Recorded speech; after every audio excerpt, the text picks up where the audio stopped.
religious freedom. Of course not. That's absolutely one of the fundamentals of British society. And so I absolutely don't see a way around that. The only way would be to start questioning people's religious commitment, and we can't go down that route whatsoever. Unless you do, which, again, we can't do, is something like, you know, like truth serum or something. We can't live in that world, can we? Yeah, exactly. So that one, I really just don't see how that can be resolved at all.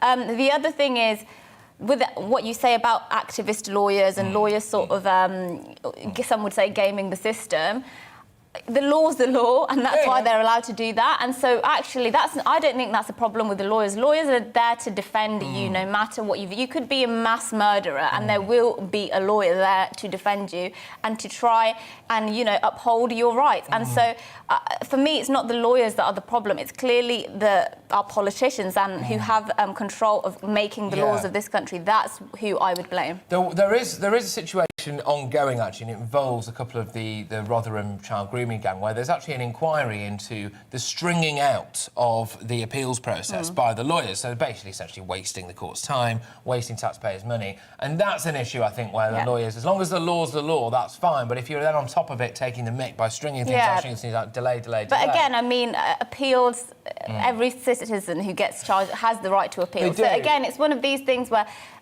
and I think in all of this debate, what we find ourselves often doing is trying to balance the fact we do want to live in a civil society. Of course we want to live in a society where there's always a lawyer to defend you when you're accused of something, and where you can appeal a conviction, etc., etc. But at the same time, we need to deal with these problems, and it's hard to deal with them without sort of chipping away at those civil liberties. Yeah, I think hopefully we find a way of speeding up that asylum process, because, like I said there, you know, if you have people here, in my opinion, who've got, you know, 7 years to wait to foster hatred and disdain for this country, where they know we're not going to allow them into, that's going to be a problem. We have got some views in the inbox, gbviews@gbnews.uk.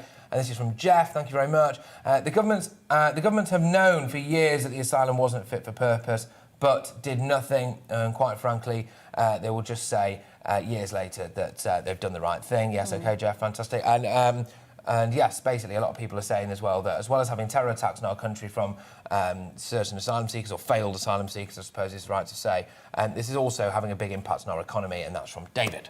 Yes, well, keep your views coming in, gbviews@gbnews.uk. But after the break, new figures have emerged showing that thousands of police officers either have not been properly vetted or have out-of-date documentation, meaning any vetting that was done is now invalid. Well, we'll be talking to a former Metropolitan Police officer after this short break.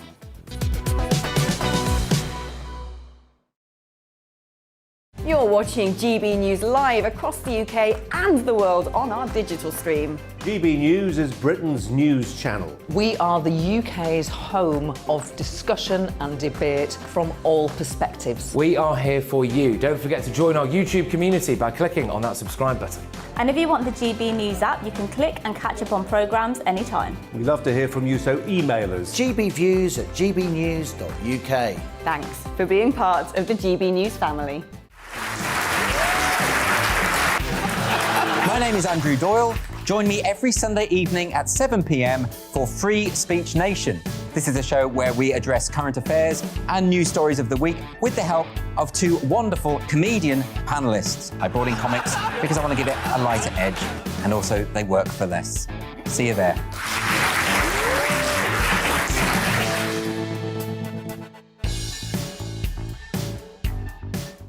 Join my show Farage, 7 p.m. till 8 p.m. Monday through Thursday, and there you will get opinion, analysis, debate, and I'll cover stories that nobody else dares to touch.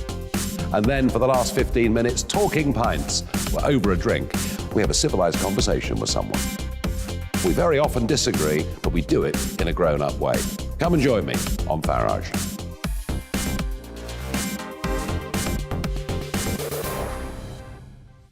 I'm Colin Brazier. I've reported from more than 70 countries around the world, covered wars from Afghanistan to Iraq, from Lebanon to the Balkans. I'm trying to bring that experience, that feel for events, to the studio. And something else, I'm ready to give an opinion. Today's stories with a spark. Brazier from 8 p.m. weekdays on GB News.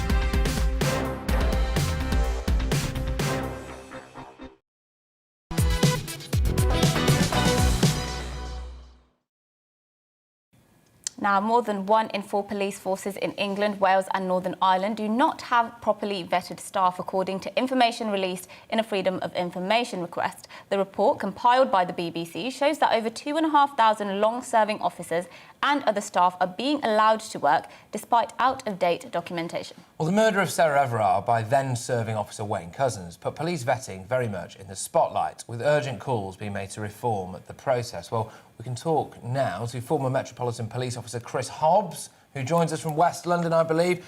Chris, thank you very much. I mean, it's an astonishing amount of police who apparently have not properly been vetted. Either they just haven't been, or it's now out of date, those checks. This poses a risk to public safety, presumably. I think there is cause for concern there, without a doubt. Officers, when they join, are subject to a vigorous vetting process. So I think probably the concern now with this recent report is more the officers that have been in for 10 years but haven't been re-vetted. And that's a procedure that probably has fallen by the wayside with some forces, perhaps down to the sheer pressure, the cutbacks, etc., etc. I was doing my homework, in actual fact, after getting the call this morning, looking at the vetting process for a lot of forces for recruits. And when you read it, it really does seem extremely thorough. And, you know, certain things have to be declared. There are interviews, references are chased up, etc., etc. I think the concern here is that perhaps officers after 10 years aren't being re-vetted. Having said that, of course, there is now concern amongst serving officers because the government are trying to recruit and get numbers back to the way they were in 2010. There are concerns, I think, that perhaps a very small minority of recruits are somehow escaping the whole recruitment process, not just vetting. And there is a risk that we might be getting some recruits perhaps who we wouldn't want because of the pressure to recruit people into the force. But I think at the moment, the main concern is around the re-vetting of 10 years. As I say, I was DV, developed vetted, when I went into Special Branch, and that really is thorough. They want to know everything about you. But it's essential, and you could argue, perhaps, that every police officer, when they join, should be vetted to the standard, that sort of standard. After 10 years, yes, more re-vetting, but every vetting process is very resource intensive, and perhaps that's where some forces have fallen down because quite simply they're struggling in terms of personnel. Yeah, and it will be quite shocking to some people to hear that. Some people who are joining the force might actually be slipping through the net and almost avoiding the level of scrutiny that should be going into vetting police officers. I just wondered what you make of Cressida Dick's approach to this, because we've seen her come up with all sorts of solutions, sort of giving advice to women about what they should do if they don't trust a particular officer. There's talks of putting plainclothes officers outside nightclubs and things to make women feel safer. But I haven't heard her say much about how she's going to make vetting processes more robust. And I would have thought that's actually the first line of defence against officers going out and, you know, committing all sorts. Well, that's right. And I think, in fairness, the vetting process is thorough. It'd be very interesting to see figures of people who actually fail vetting, and that's one thing we haven't seen other than Police Scotland. In my frantic homework this morning, they produced figures that show that hundreds of potential police officers have been weeded out by the vetting process. So it would be quite interesting to get figures from the Met and other forces to see how effective it's been in terms of how many officers or potential officers haven't made it because of the vetting process. So I think if the vetting process is done properly, it is fairly thorough. But then you will always get people who will fool the vetting process. I can think in my career, and I said this at a recent appearance on one of your programmes, probably in my career I've met or worked with hundreds, maybe thousands of police officers. I can think of probably 30 or 40 who I didn't like very much.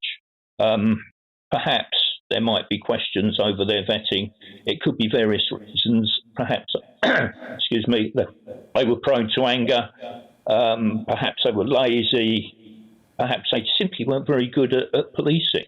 But that's not a very great number. But then I think to myself, well, in an ideal world, they wouldn't have slipped through the vetting process. It's never going to be 100%.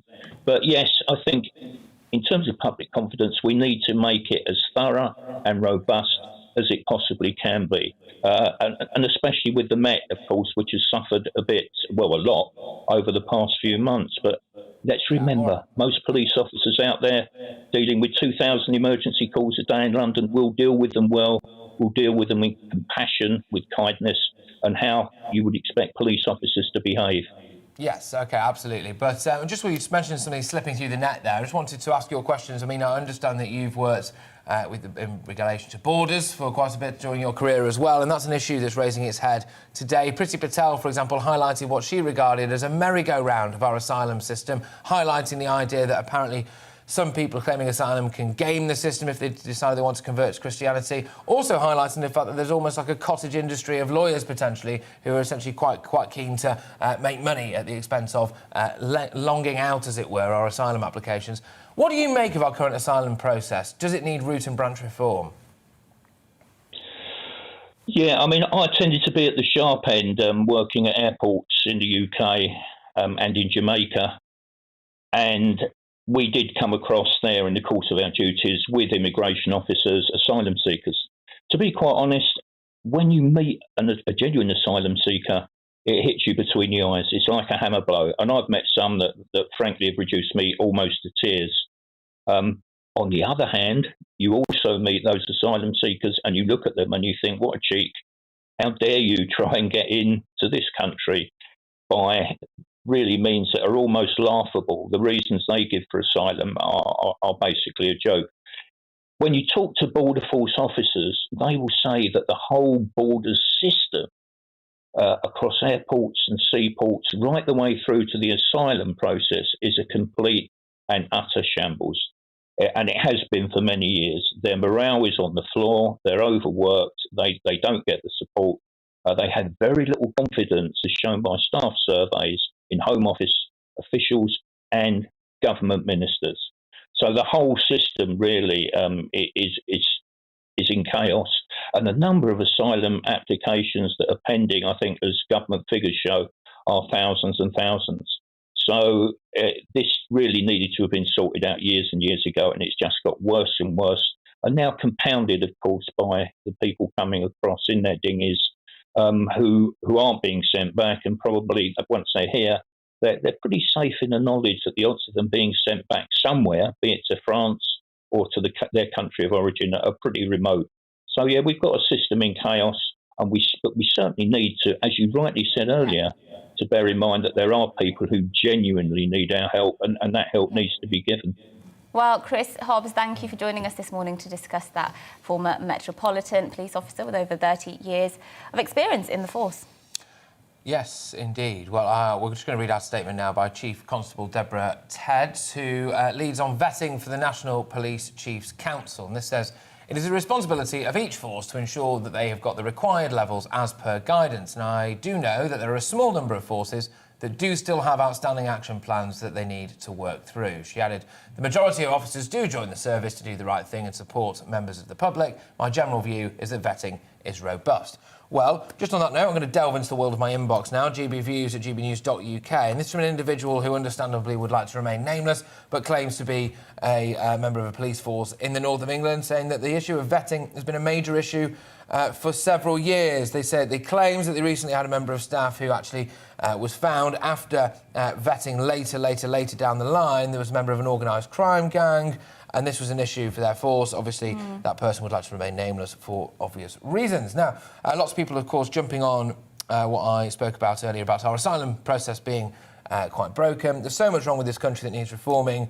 While MPs swan off and do second jobs, they could spend that time that they've got available sorting out asylum and all the other problems, and that's from Dave. Well, thanks for your views, and keep them coming in to our email, gbviews@gbnews.uk. But we'll be back with more of today's top stories and plenty of your views after a short break. But first, the weather. It's time to remind ourselves there's always another winter. Canary Islands sponsors the weather.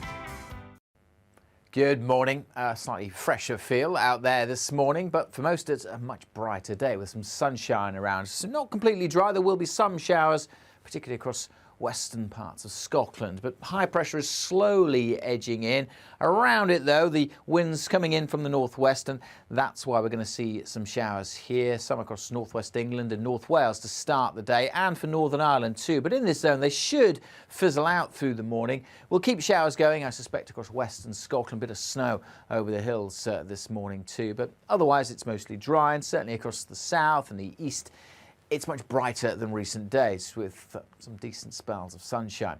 It's a little fresher out there, slightly cooler conditions, but still these temperatures are around or a little above average for the time of year. There is that breeze, though, which will be fairly noticeable, particularly across northern Scotland. But even here, the winds will be easing down a little bit later on. Through this evening, some patchy rain will push through Northern Ireland, and that spreads into Scotland. Turning quite damp here overnight. Rain and drizzle on and off for much of Scotland, some for northwest England too. But again, further south, most places dry but clouding over. And with more clouds spilling in, it will be a milder night. And overall, a cloudy, mild day for most on Thursday. Still some rain at times across Scotland, most persistent across the north. Elsewhere, mostly over hills across southern Scotland and northwest England, a bit too for north and west Wales perhaps. But for the majority, Thursday's a dry but predominantly grey day yet again, so enjoy the brightness today if you can. But it will be milder again tomorrow. Temperatures back up into the teens, 14, 15, possibly 16 Celsius with some brightness across the northeast. Breezy, cloudy and mild again for most on Friday with wet weather in the northwest. Some rain will trickle south through the weekend, and that will introduce colder air. Goodbye. Canary Islands sponsors the weather.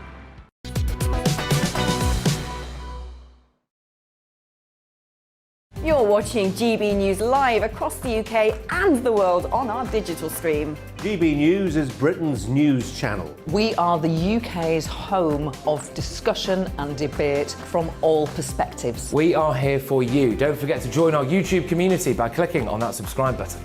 And if you want the GB News app, you can click and catch up on programmes anytime. We love to hear from you, so email us. gbviews@gbnews.uk. Thanks for being part of the GB News family. My name is Andrew Doyle. Join me every Sunday evening at 7 p.m. for Free Speech Nation. This is a show where we address current affairs and news stories of the week with the help of two wonderful comedian panellists. I brought in comics because I want to give it a lighter edge, and also they work for less. See you there.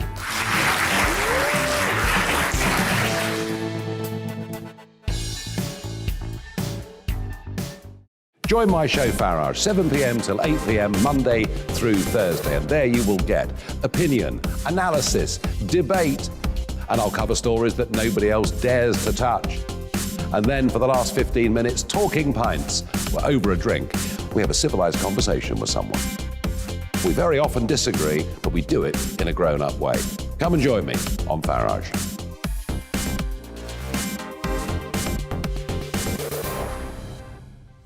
I'm Colin Brazier. I've reported from more than 70 countries around the world, covered wars from Afghanistan to Iraq, from Lebanon to the Balkans. I'm trying to bring that experience, that feel for events, to the studio. And something else, I'm ready to give an opinion. Today's stories with a spark. Brazier from 8 p.m. weekdays on GB News.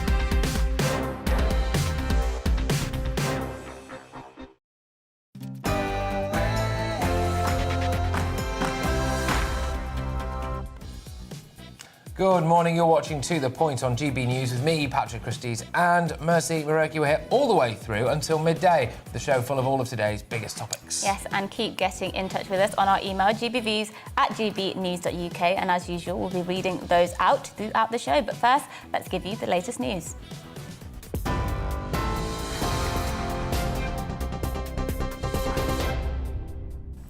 Good morning, I'm Simon Pusey. This is your news at 10 o'clock. MPs will debate and vote on whether they should be banned from taking paid consultancy work later today.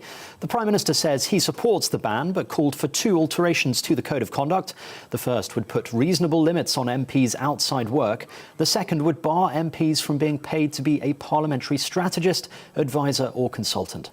Labour claims the government has watered down its own proposals, effectively making the ban non-binding. Shadow House of Commons leader Thangam Debonair says the Prime Minister is backing down on his words again. The government really wants to ban these parliamentary strategy jobs for MPs, then they can do. They can vote with us today. Instead, what they've done is put forward an amendment to our motion which basically guts it. Now, that means that the Prime Minister, as per usual, he's not only got a backbench business management problem, he's also talked a good talk and then wound down on his words within hours, which is he's got form on, frankly. The cost of living has surged to its highest rate in almost 10 years. New data reveals that inflation rose to 4.2% in October, mainly due to rising fuel and energy costs. The costs of transport, gas and electricity bills all climbed, meaning the Consumer Price Index measure of inflation is now more than double the Bank of England's target. The Bank of England says it may have to increase interest rates in the coming months to tackle the problem. Amazon will stop accepting Visa credit card payments in the UK from January next year. The online retailer says it's due to the high fees Visa charges for processing credit card transactions. Customers will still be able to use debit cards, including Visa and non-Visa credit cards. The Home Secretary says Britain's dysfunctional asylum system means the suspected Liverpool terror attacker was able to remain in the country. Priti Patel described it as a complete merry-go-round. Emad al-Sway al-Min reportedly arrived in the UK from the Middle East in 2014. He had an application for asylum rejected the following year, but was still in the country. The 32-year-old died in the blast in a taxi outside Liverpool Women's Hospital shortly before 11 a.m. on Remembrance Sunday. The New Yorkshire chairman says Azim Rafiq's testimony about alleged racism in cricket must lead to real change. Lord Kamlesh Patel praised his courage as the cricketer appeared before MPs to discuss allegations of institutional racism at the Yorkshire County Cricket Club. The former player says his treatment was inhuman.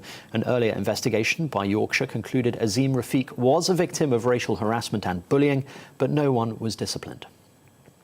The Scottish Government will consider expanding its coronavirus vaccine passport scheme next month. Nicola Sturgeon told MSPs that a final decision will be made next Tuesday on whether to expand the scheme to cover pubs, cinemas and theatres. Vaccine passports were introduced at the start of October for nightclubs and other entertainment venues. Steve Latto is the owner of the Criterion pub in St Andrews. He told GB News he's worried about what it means for his business. Vaccination passport is just another nail in the coffin, unfortunately, particularly when they're using it as a tool to drive vaccinations and not actually for reducing transmission. So this potential another barrier to entry of having to stop people at the door and ask to see their vaccine passport, scan it through, assuming that the app works, and put an additional member of staff on to be able to stop people before they come into the premise is going to be another issue. The collapsed airline Flybe is returning to the skies next year. The regional carrier has revealed it will be based in Birmingham.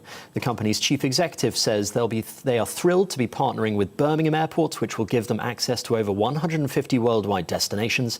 The company used to carry 8 million passengers a year and ran 40% of regional UK flights.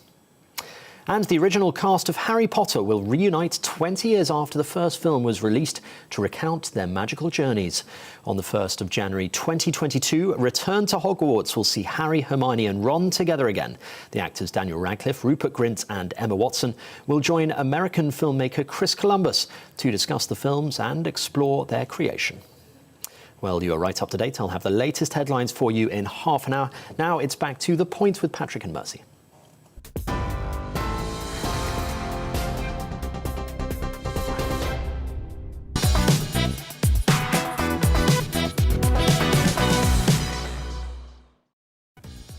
Good morning, everybody. You're watching To The Point on GB News with Patrick Christie's and Mercy Muroki, and we've got a show full of all of today's biggest topics, biggest guests and everything to get you going. So here's what's on the menu. Yes, Prime Minister Boris Johnson faces a Tory backbench revolt as he pushes for MPs to be banned from taking some second jobs as political consultants. This comes as fears of a new scandal surrounding all-party parliamentary groups after a Labour MP has said could be used as a backdoor for commercial interest. We'll be bringing you the latest on that.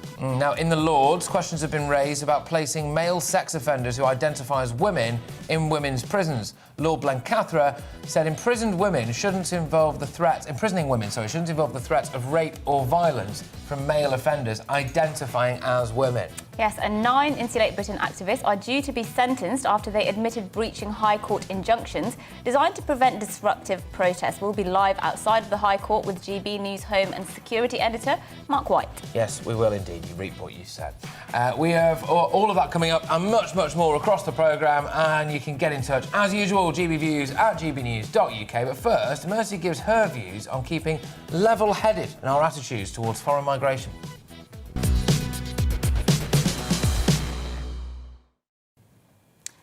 We have an immigration crisis in this country. The number of migrants crossing the English Channel is running at a record high, already 3 times the figures for last year.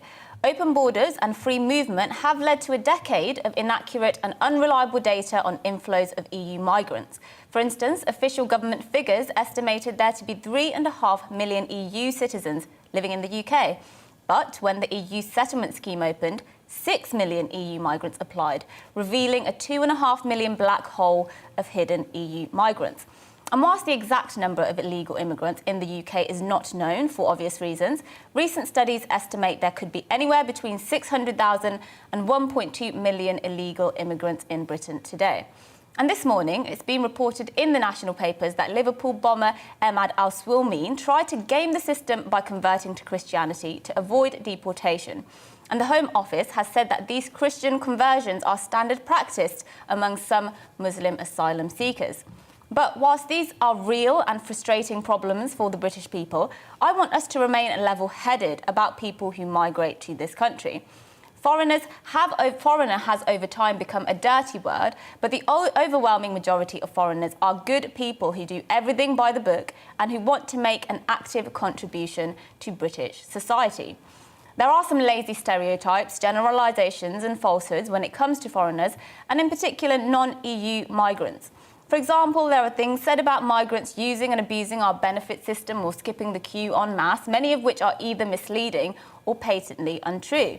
There are also myths about health tourism, for example, where migrants come to the UK to use free NHS healthcare. But even the government, who have been keen to crack down on health tourism, admit that not only does this account for 0.3% of the NHS budget, but that the majority of health tourism is actually British people who live overseas coming back for treatment, rather than foreigners. I'll be the first to admit that the way successive governments have handled the issue of immigration and asylum has not only let the British people down, but mass migration into the country too often feels like it's caused more problems than it's solved. And over the next few days and weeks, you will see a barrage of information talking about immigrants in a negative light, conflating immigrants with asylum seekers and reviving debates about closing our borders. But when you're faced with all of that, all I ask is that you remember this. For every murderous, psychopathic foreigner who wishes harm on the people of this nation, there are countless others like me and my family who love and adore this country, who respect and uphold British values to the core. So let's have that robust conversation about immigration that is so desperately needed. Let's not be bullied by liberal metropolitan elites into brushing legitimate concerns under the carpet for the sake of being politically correct. Let us scrutinise, criticise and hold our politicians' feet to the fire for every failure to deliver on an immigration system that works for us, the voters, the taxpayers. But above all else, in the chaos we find ourselves in, let's invoke that good old British spirit of common sense, of decency, and let's not get swept into a whirlwind of resentment for foreigners.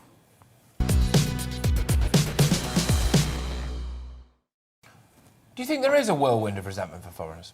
I think we are in danger of going down that road. I think this is something you mention quite often. You often mention that because so many of these things are left unchecked, sometimes it does feel like we're heading to a position where there will be almost an uprising. People will be fed up and they'll misdirect that anger towards foreigners more broadly, rather than actually directing the anger at the politicians who are failing us and the immigration system generally. I just do think it's important to remember that, firstly, tragic cases of people plotting to and often succeeding kill British people in terrorist attacks are relatively rare, and it's not always the case, of course, that those are from people coming into the country. A lot of those have been people born in this country, so they wouldn't be considered foreigners or immigrants at all.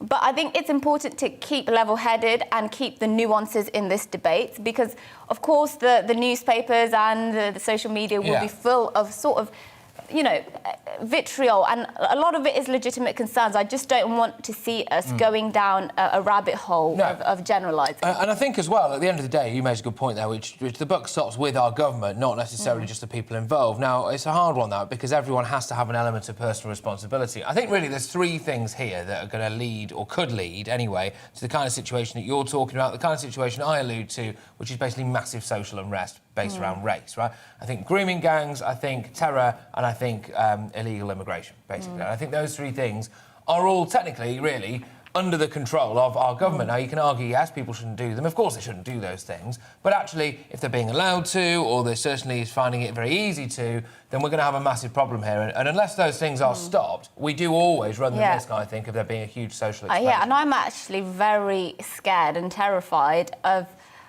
what is going to happen, and this could very well happen if somebody comes across into Britain in the English Channel and then commit a terrorist attack. I mean, the day that happens, I'm very much going to worry for how race relations in this country is going to look.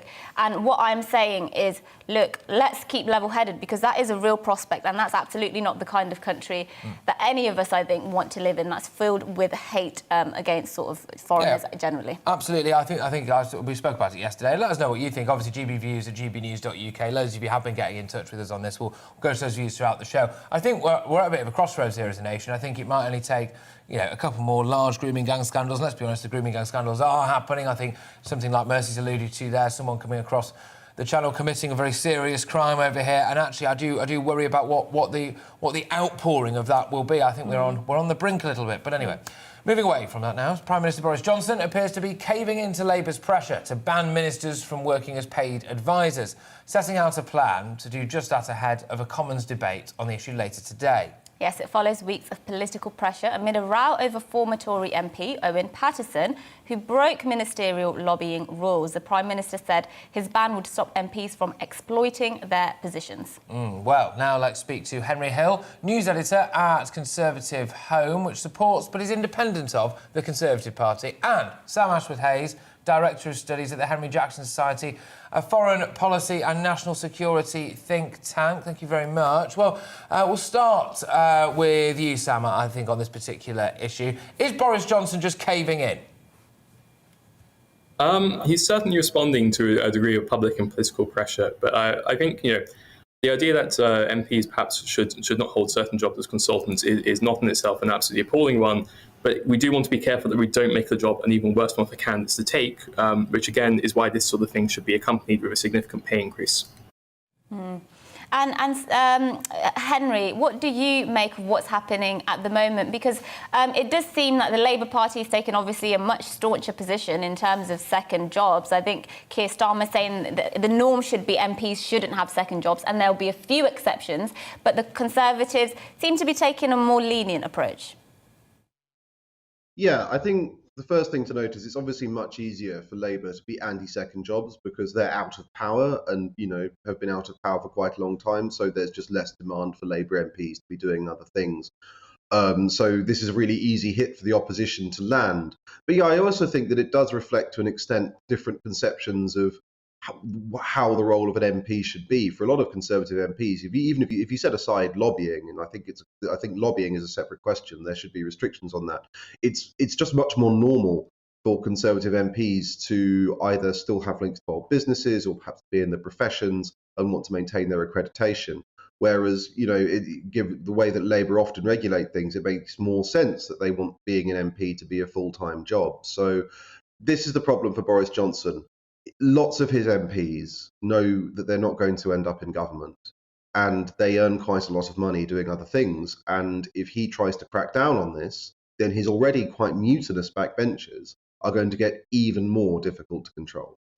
So it's all very well and good saying that maybe MPs should get a bit of a pay rise if they're not allowed to do their second jobs, but surely being an MP is a calling. It's more of a vocation than anything. There are loads of jobs out there where people do it for the love of it and for the service of it, not to line their own pockets. And if they need a pay rise in order to do it, surely they're the wrong people for the job. No, I disagree very strongly, actually. These are people who are often very well qualified, and we want very well qualified people in these positions to make the laws which govern this country.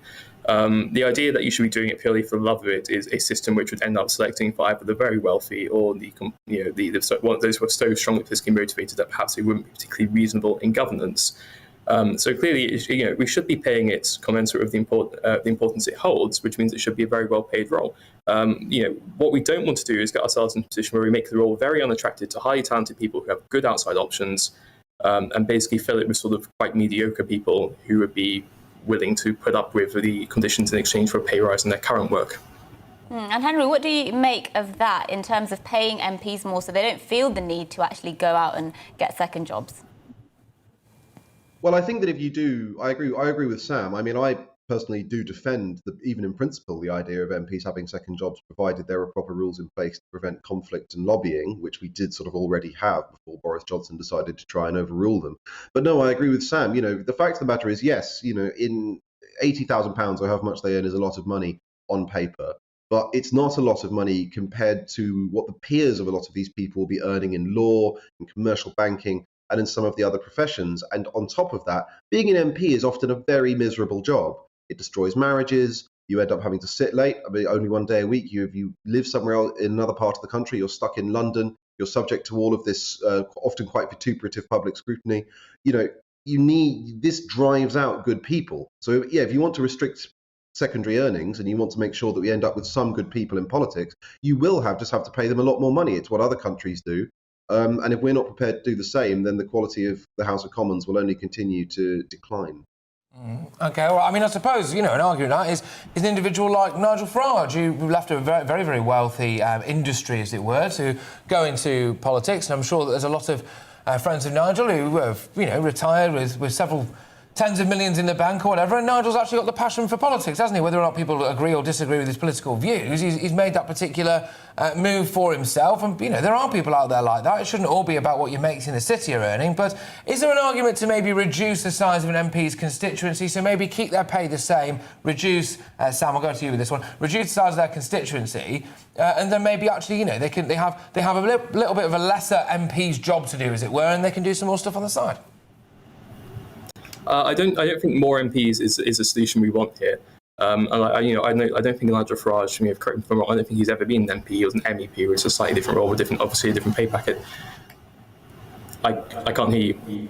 Oh, sorry, yeah, he was going into the political industry. That was the point I was making. If he'd have been an MP, he would have done it for the love of it, not because of the money. That's what I mean.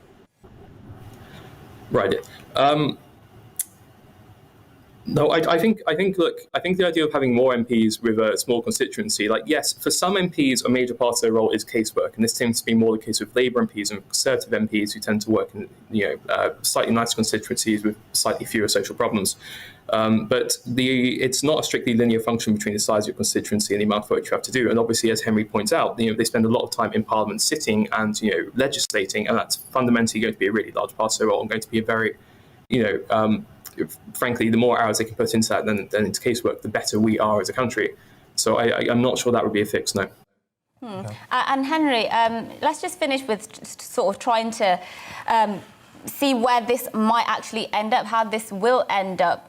You're obviously in tune with the goings-on in the Conservative Party.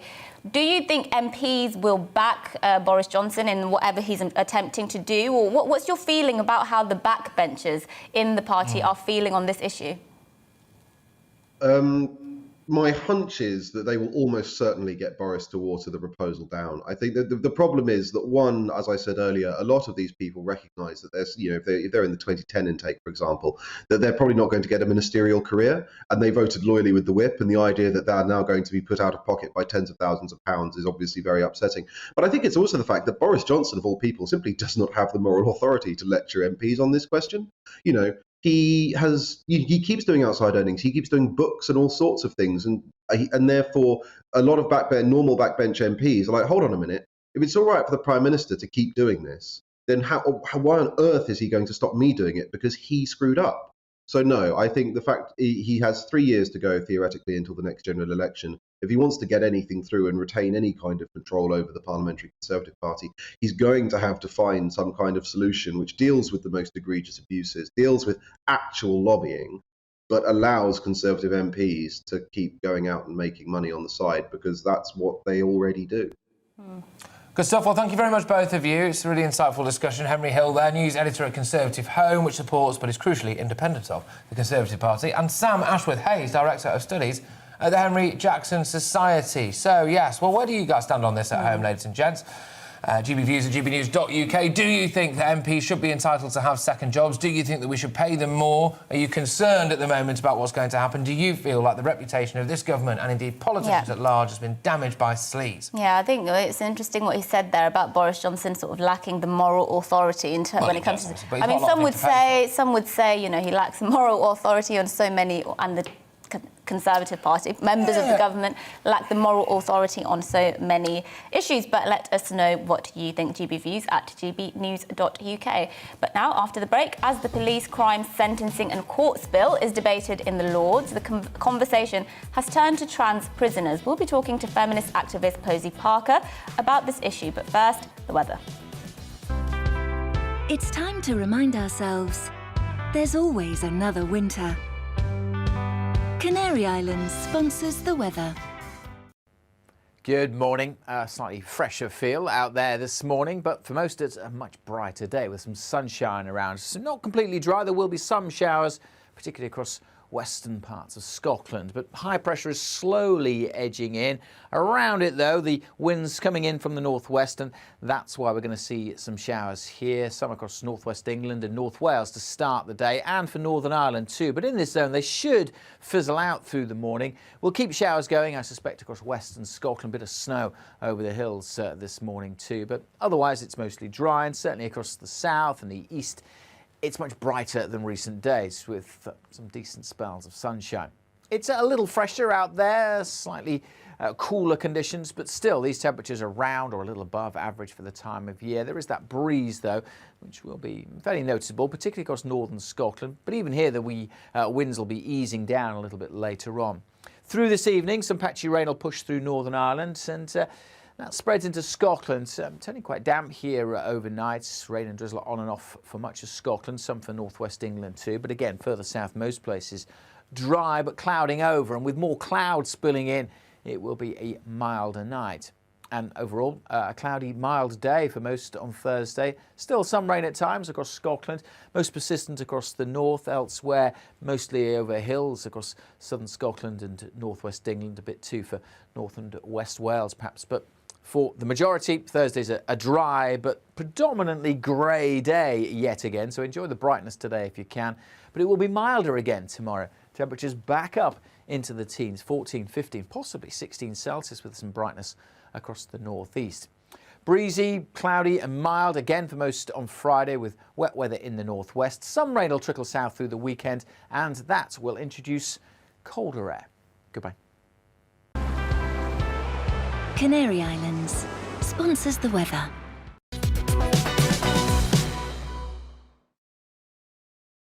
You're watching GB News live across the UK and the world on our digital stream. GB News is Britain's news channel. We are the UK's home of discussion and debate from all perspectives. We are here for you. Don't forget to join our YouTube community by clicking on that subscribe button.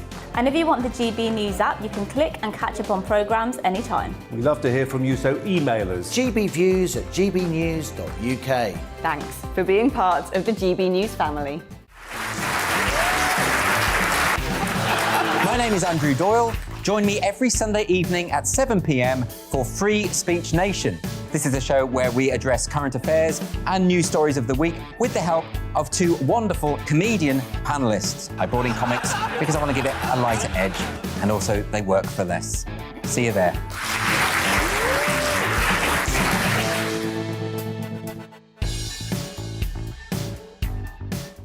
Join my show Farage, 7 p.m. till 8 p.m. Monday through Thursday, and there you will get opinion, analysis, debate, and I'll cover stories that nobody else dares to touch. And then for the last 15 minutes, talking pints. We're over a drink. We have a civilised conversation with someone. We very often disagree, but we do it in a grown-up way. Come and join me on Farage.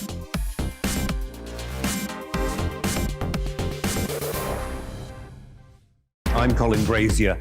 I've reported from more than 70 countries around the world, covered wars from Afghanistan to Iraq, from Lebanon to the Balkans. I'm trying to bring that experience, that feel for events, to the studio. And something else, I'm ready to give an opinion. Today's stories with a spark. Brazier from 8 p.m. weekdays on GB News.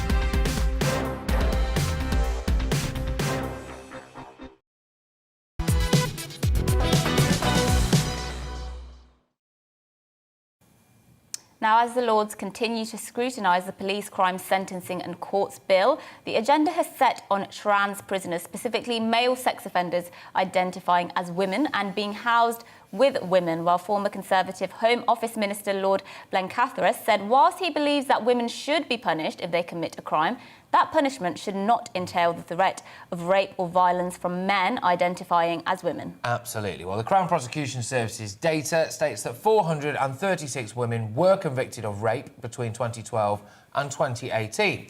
Under UK law, rape is defined as a crime that can only be committed by a man using his penis.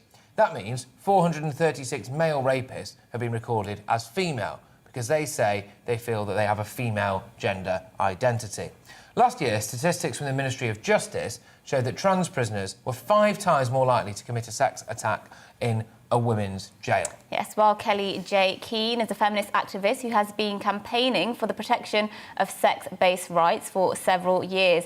Kelly J., thanks for joining us this morning. This is an issue that is quite alien to most people, but that most people actually really care about, because it's about this idea of trans women or the trans lobby sort of chipping away at what many feel should be the rights of biological women, and that those should take priority. What do you make of this idea of housing biological males with biological females and the risks that that poses? Well, frankly, I think this whole issue and debate has been a gift to women like myself who've been talking about the autonomy of women for the last few years. A number of things it's brought up. Number one, a GRC really doesn't mean that a man is no longer a threat or a risk to women. So it poses a question, what on earth is a GRC for, besides giving men access to women's spaces? So I think it's very neatly highlighted for everyone. Can you just clarify to our viewers, what's GRC? Yeah. Okay, so a GRC is a gender recognition certificate. It's a bizarrely named thing because actually in law in this country, we don't really define what gender is. And everything where your biological sex, your legal sex is recorded is based upon the word sex. And so now to have these sort of laws trying to change what gender you are, when actually legally you're not a gender in the first place, is peculiar. And I think it's quite opaque on purpose. So if we say that on the basis of having a gender recognition certificate, where you have to go in front of a panel and say that you really do mean that you're a woman, doesn't mean that you are safe to be around women, because we have so many men that claim to be women that have a GRC. Yeah, one thing that I'm amazed at, right, is how quick the legal community can be at times. I actually, when lockdown happened, did decide to train to be a lawyer, and then immediately decided I didn't want to write people's wills for a living. But I did realise then how the legal community can all hop on a bandwagon very, very quickly. Talk about people's human rights. We love human rights. I'm amazed at some of the victims of people, potentially if they're in prison, for example, especially, who've been sexually assaulted by biological men who've transitioned into womanhood, classed as women now, and put in that prison. I'm amazed that they can't take this government to court over that.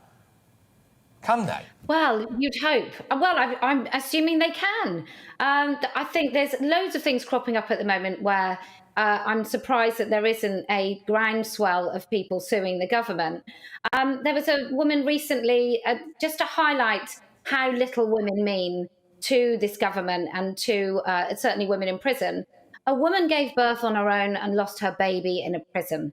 And at the same time, we're debating the vulnerability of sexually violent men to be in women's prisons. Now, I just don't understand why that's a woman's issue. If these men are vulnerable, and maybe they are in a prison system, but I'm past caring really whether a convicted rapist is vulnerable. But even if we say that they have equal human rights to be protected in prison, why can't they just be housed in a men's prison?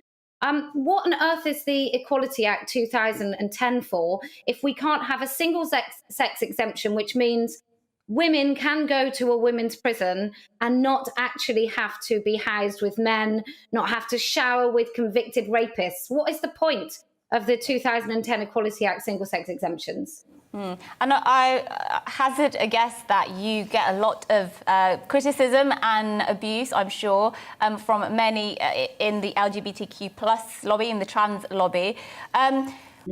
They would obviously argue that actually, you know, we should recognise men who transition into women as women because they feel women. So actually, if you're putting them in male prisons, then that is actually sort of, that's against their human rights, some might say. And so some would say, what's the point of creating all this hoo-ha around it when actually, if they feel like females, they should be around females and they should be with females in prison? Well, I feel like a millionaire, and yet I can't draw out more than £500 at a time. I really do think when it reaches this crescendo where we've got sensible, learned people like Shami Chakrabarti arguing for the rights of vulnerable men who've raped women and committed atrocious acts of sexual violence, when we've reached that point, I think all bets are off, really. And so if you're still trying to advocate for the vulnerability of these rapists, then I think the game is up, and I think the general public are not going to take this nonsense anymore. So let's try to answer this question now, because I've always wondered this. Why do you think they're doing it? Because I refuse to believe that there's huge numbers of votes in coming out and saying this kind of stuff, because there aren't that many trans people in this country, not enough to swing an election. Now, there are members of the LGBTQ plus community. That's a sizable amount of this population, fine, but even they're split on this particular issue. So why on earth do you think that some politicians are so vocal in calling for this stuff? I think it's a power grab, and I think it's just a handy, virtuous thing to do. It doesn't really cost you anything, does it, as an MP? If you come out and say that you want to solve children in poverty in your constituency, then you better damn well do something about it. But you can easily say, I support LGBTQ plus rights, I support men in women's prisons. It doesn't really cost you anything. You don't really have to do anything about it. And plus, we've got all of these quite young people who've been convinced that so-called trans women are the most oppressed people on the planet. And they're advising politicians left, right and centre. And politicians also spend too much time on Twitter. It's about time they genuinely knocked on doors to realise what the electorate actually want from them. And it's not so-called trans rights, which is men in women's spaces. Well, Kelly J. Keane, thank you so much for joining us for that important conversation. Kelly J. is a feminist activist who's been campaigning for the protection of sex-based rights for several years. Really interesting there. And it is really brave of her to, you know, publicly state her view, which many say is a common sense view, but let's not kid ourselves. It is a view that receives a lot of vitriol and a lot of hate, particularly online in this day and age. Oh, absolutely. And in this day and age as well, your ability to be cancelled just like that can happen. And no, I think it's interesting. I think certainly when it comes to an issue just exactly like this one now about, you know, prisoners, people who are born men being put in women's prisons, I refuse to believe that she won't be on the right side of history when it comes to all this stuff. But anyway, after the break, is the end of cervical cancer in our sights? Now, according to one charity, deaths from the disease could be a thing of the past over the course of the next 20 years. But before that, here's a look at this morning's news.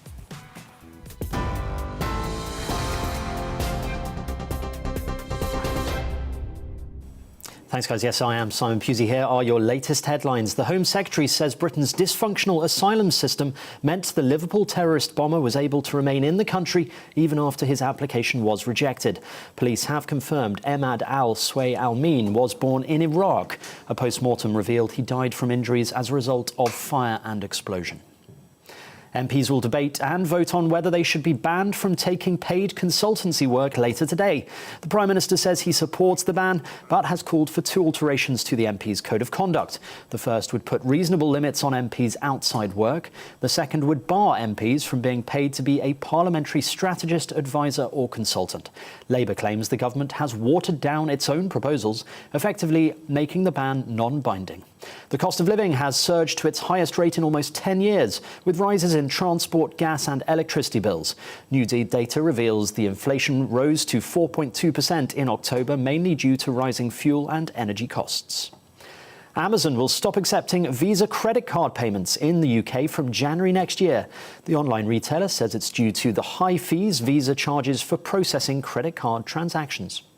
And in Northern Ireland, the Health Minister Robin Swan says COVID-19 passports should be a legal entry requirement for hospitality venues from next month. But he warns this may not be enough to curb the rise in cases in the region.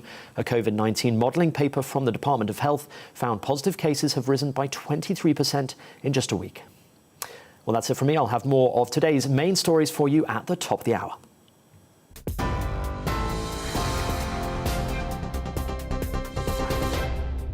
You're watching GB News live across the UK and the world on our digital stream. GB News is Britain's news channel. We are the UK's home of discussion and debate from all perspectives. We are here for you. Don't forget to join our YouTube community by clicking on that subscribe button. And if you want the GB News app, you can click and catch up on programmes anytime. We love to hear from you, so email us. gbviews@gbnews.uk. Thanks for being part of the GB News family.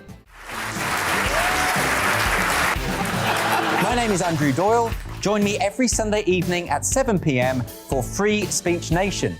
This is a show where we address current affairs and news stories of the week with the help of 2 wonderful comedian panellists. I brought in comics because I want to give it a lighter edge, and also they work for less. See you there.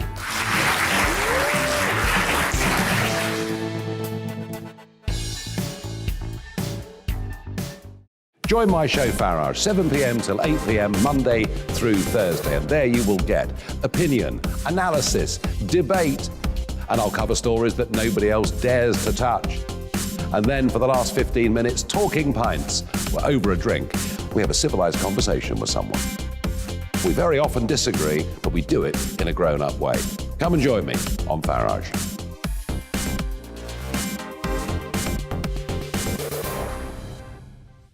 I'm Colin Brazier.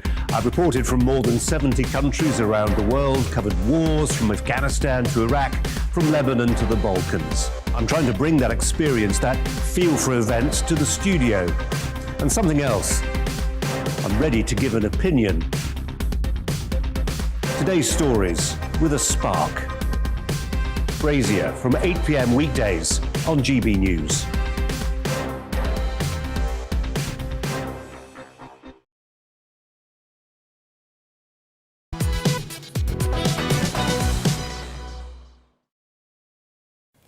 Now, it's been just over 11 weeks since Britain's last military flight left Kabul, ending nearly 20 years of UK military presence.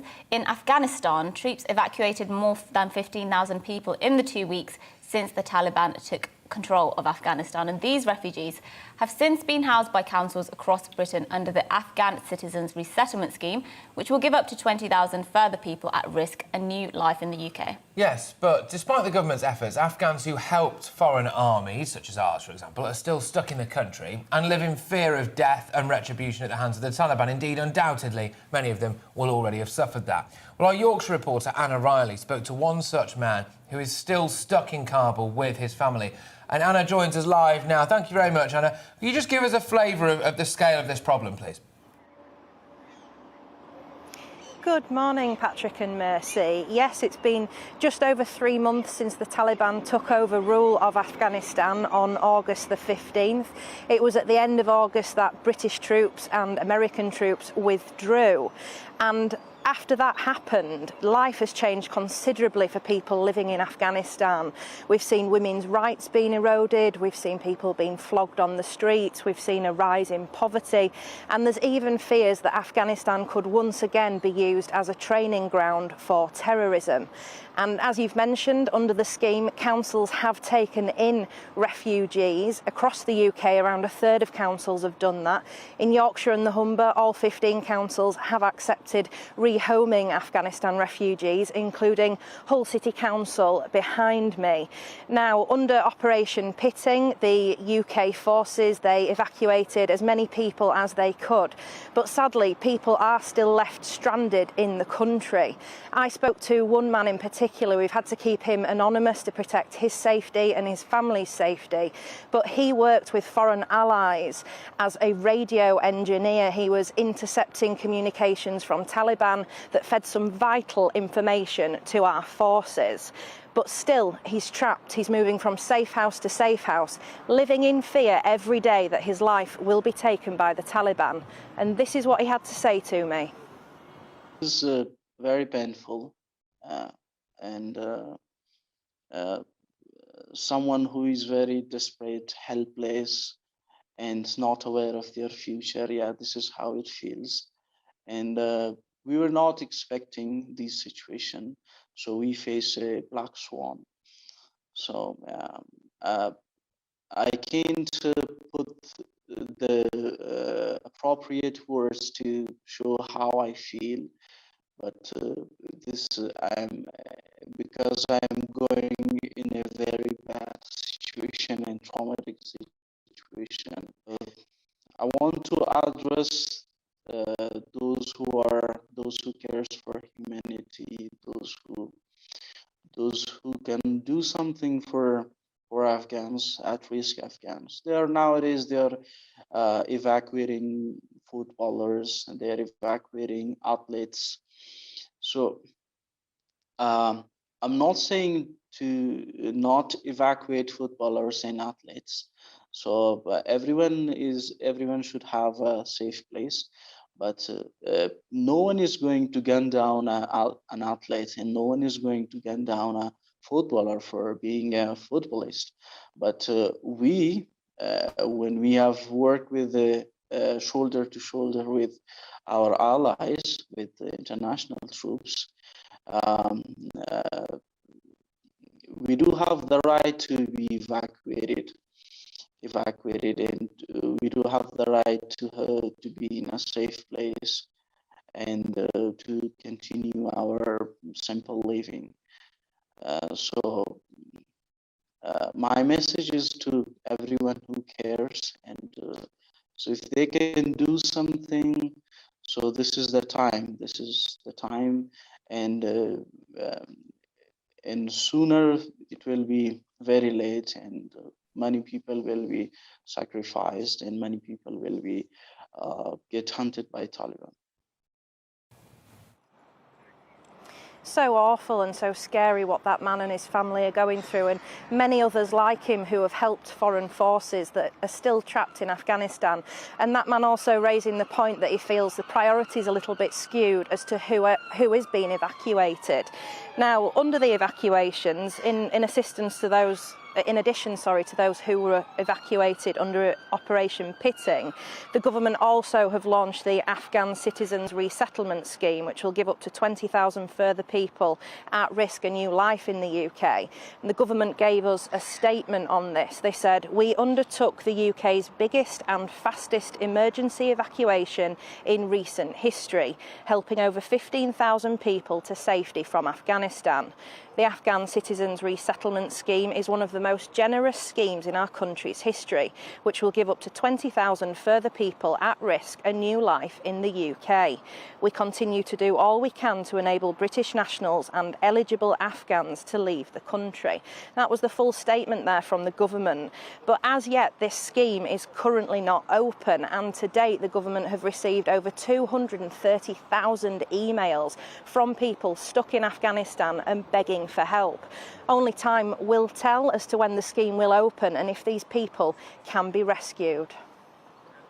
Anna, thank you very much for giving us that report. Anna Riley there, just discussing what's been happening with our Afghan resettlement scheme. And there's a lot to this story, right? I mean, I think, I made the line that, Donald Trump wanted to make America great again and Joe Biden made the Taliban great again. And I stand by that. Joe Biden, in my opinion, has made the Taliban great again. You just have to look at what's happening over there now. They've got a complete resource-rich nation to themselves. They've decided initially, anyway, to do a couple of relatively slick press conferences, if you can call them that, saying, oh, no, we won't be like the old guys, don't worry. Meanwhile, women are getting torched on the streets, flogged on the streets. There's no women's rights over there. There's no gay rights over there. There's no human rights over there. And there's a famine now as well. So, I mean, this is a really desperate situation. But we have to hold our hands up to this as well. We were let in there by the Americans. We were let out there as well, weren't we? Yes, indeed. And it's not just, of course, even though Joe Biden has to take the responsibility because he's the president at this point in time, and he had it in his power to reverse that. It was a long decision started by the previous administration, the withdrawal process, but ultimately he has to take ultimate responsibility because he's president. But we can't just blame Joe Biden. It's a collective failure, isn't it, on the part of the West, particularly America, particularly Britain, and it's really desperate now that, as you say, could be a famine and there's no doubt thousands of people will die as a result. And what does this do? We saw what happened in Liverpool. There's no indication as yet, of course, that was anything to do with our extraction from Afghanistan. But all of the experts are telling us that actually the way that we withdrew from Afghanistan, the way that America withdrew from Afghanistan, is going to increase the terror threat in this country. So again, we're not helping ourselves there, are we? Yes. Now, moving away from that to something a bit more cheery. At this time of year, we think of those less fortunate than ourselves, and we celebrate giving in the lead up to Christmas, and that's why we have been to the People's Kitchen in Newcastle. Volunteers support hundreds of street friends across the city every day, and everything's made from scratch. There's no government funding and nobody is paid for their work. Well, the team has launched a Christmas campaign called Feed a Friend for a £5, and they're appealing for donations of £5, which will go towards someone in need having a hot 3-course meal during the winter and festive periods. Yes, well, our North East of England reporter, Rachel Sweeney, tells us it's the perfect example, of course, of Geordie generosity. This little corner of Newcastle saves lives. Surrounded by tall, plush buildings, it's the beating heart of the street community. For decades, the People's Kitchen has fed, clothed and listened to anyone in need. Now this Christmas, they're asking you to feed a friend for a £5. The money goes to so much more than just a meal. It's not just food, it's friendship, it's welfare, it's advice, it's help, and it's a safe haven for the friends to come. They can come and have a meal, they can have a cup of coffee, they can chat to people. There's all sorts going on for them, and it really is a massive part of their life. We give them clothes, we give them activities, there's books, there's puzzles, there's all sorts. But more importantly, it's just social. They can come in and have a chat. Sometimes we're the only people that these guys see all week. And I mean, I couldn't imagine being on the street. I mean, it's pouring rain outside. Imagine having to be on the street tonight. So it's important that we keep going. I mean, we get so many great feedback off the friends, and they say they don't know what they would do without us. And they're so polite, and they thank us every night, and it makes it all worthwhile. The People's Kitchen opened back in 1985. There are more than 250 volunteers serving up to 300 meals every session. There's one message and it's very clear. They're a community and everyone is welcome for a cuppa. The North East of England prides itself on giving the most when having the least. In terms of helping each other, there's a reflection in the donations that we have throughout the year, but particularly at Christmas, and it's just fantastic, the response from the North East public. It can be challenging at times, particularly for our welfare volunteers who have to deal with some people who are under a lot of stress. But yeah, at the same time, it's very rewarding as well. Rewarding and valued work. But what exactly goes into running a People's Kitchen? A lot of volunteers, a lot of love, a lot of food donations from different people, and the generosity of the people in the North East. We've got no government funding, so we are all run by the generosity of either companies in the North East or individuals. So we're a real constant for people. So it's the one thing they can rely on every day, is that they'll walk in here and they'll get a really warm smile, and they'll get a caring, compassionate conversation with somebody that they recognise from the week before. Compassion, kindness, and a whole lot of cooking. The People's Kitchen, feeding family and friends. Fantastic stuff there, Rachel Sweeney. Thank you for bringing us that report. Now, moving away. 9 Insulate Britain activists are due to be sentenced after they admitted breaching High Court injunctions designed to prevent disruptive protests, specifically those on the capital's road network. Sentences for contempt of court can be a maximum of 2 years in jail and an unlimited fine. Well, Insulate Britain activists say they will continue to block roads at the earliest opportunity if they are not sent to prison. Yes, well, our Home Affairs and Security Editor, Mark White, is actually outside the High Court at the moment and has the latest. Mark, tell us what the sentence handed down by the judges. Yeah, well, they've all been jailed. It is a very significant development here. First of all, I'm going to apologise because you're going to hear a pneumatic drill that is just started up here, which is horrifically loud, but I'll try to persevere. These 9 Insulate Britain protesters, the first of a group of protesters who defied a High Court injunction to carry out protests around the M25 and on other motorways, have come here to the High Court to answer the defiance of that injunction, which is effectively a contempt of court. Well, today the judges, having listened to the arguments of the 9 protesters who believed that they were on the right side, that they were doing it for the right reasons, that they had, as I say, right on their side and would continue, if they were not jailed today, to carry out these protests, disrupting the orbital motorway around London and other key roads in London and elsewhere. We've seen protests in Dover and in Manchester and in Birmingham. Well, the judge has decided that a custodial sentence is the only sentence that they can pass that sends a clear message to these protesters that the courts will not put up with that.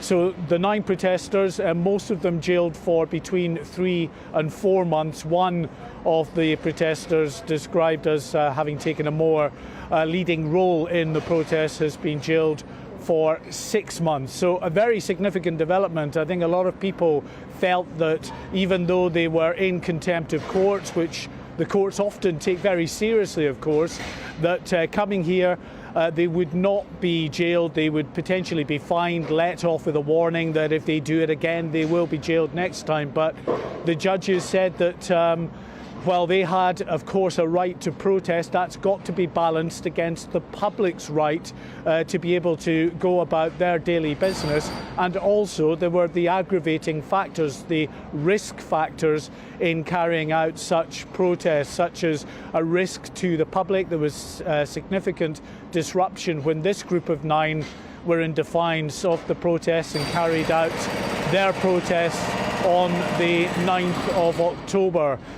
So that protest, according to the judges, resulted in a significant amount of disruption, but also, the judges said, placed members of the public at risk and members of the police service at risk who were responding to this incident unfolding in the morning rush hour at junction 25 off the M25 on that day. And of course we've had many other protests that have taken place before and since, and Insulate Britain very deliberately saying that if their members were not sent to jail today, they would be going back out and protesting. For Insulate Britain, you know, it's a win-win. Nobody wants to go to jail, but in terms of their campaign, they have 9 people who have gone to jail for their cause, martyred in a sense as far as Insulate Britain is concerned. But of course the courts feel that this injunction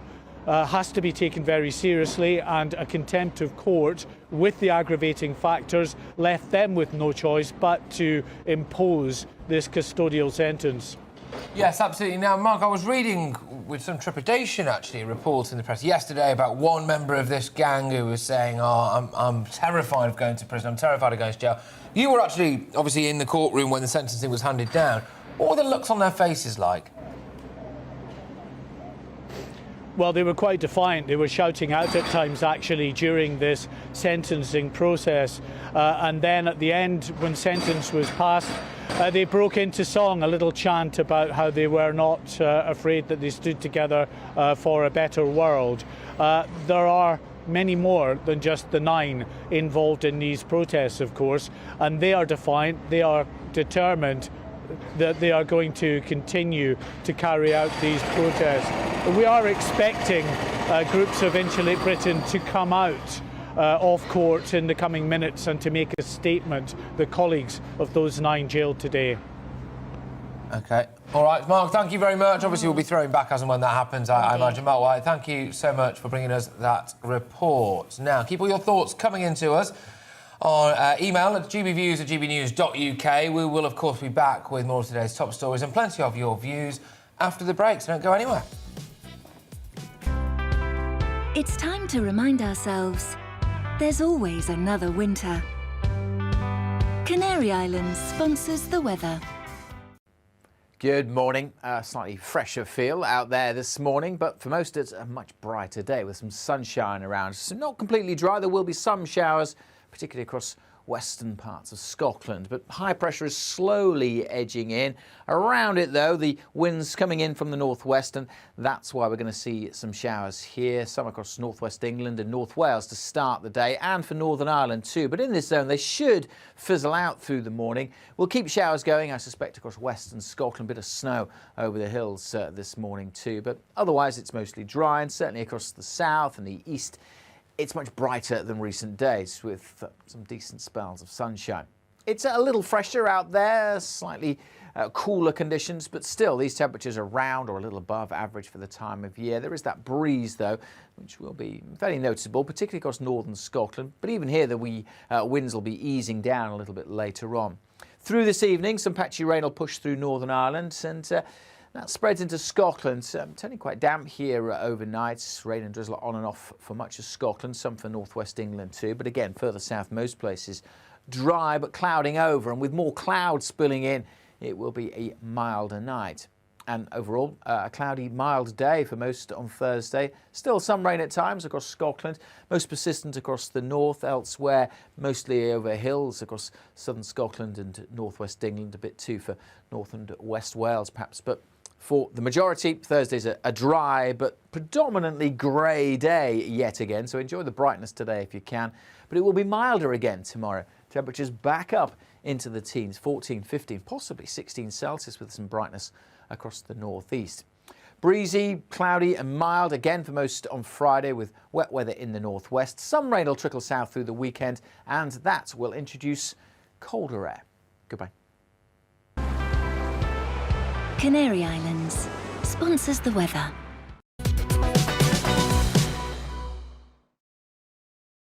You're watching GB News live across the UK and the world on our digital stream. GB News is Britain's news channel. We are the UK's home of discussion and debate from all perspectives. We are here for you. Don't forget to join our YouTube community by clicking on that subscribe button.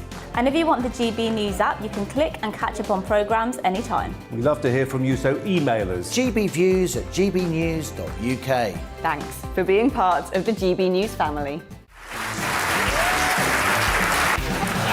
My name is Andrew Doyle. Join me every Sunday evening at 7 p.m. for Free Speech Nation.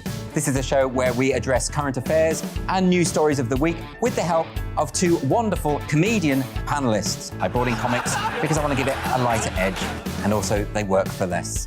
See you there.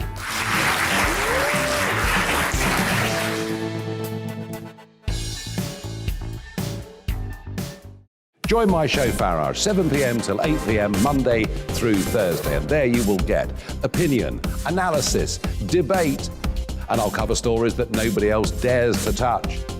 And then for the last 15 minutes, talking pints. We're over a drink. We have a civilised conversation with someone. We very often disagree, but we do it in a grown-up way.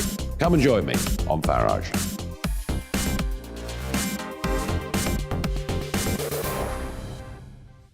I'm Colin Brazier. I've reported from more than 70 countries around the world, covered wars from Afghanistan to Iraq, from Lebanon to the Balkans. I'm trying to bring that experience, that feel for events, to the studio. And something else, I'm ready to give an opinion. Today's stories with a spark. Brazier from 8 p.m. weekdays on GB News.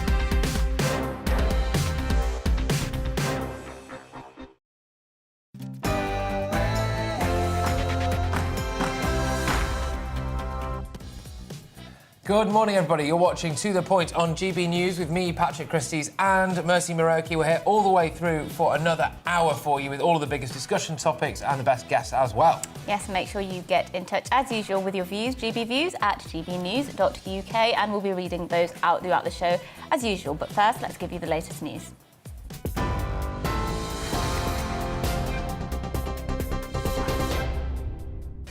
Hello, I'm Simon Pusey. This is your news at 10 o'clock. NHS organisations have been asked to review their security arrangements after the Liverpool terrorist attack. The 4 men arrested in relation to the taxi explosion have now been released from police custody.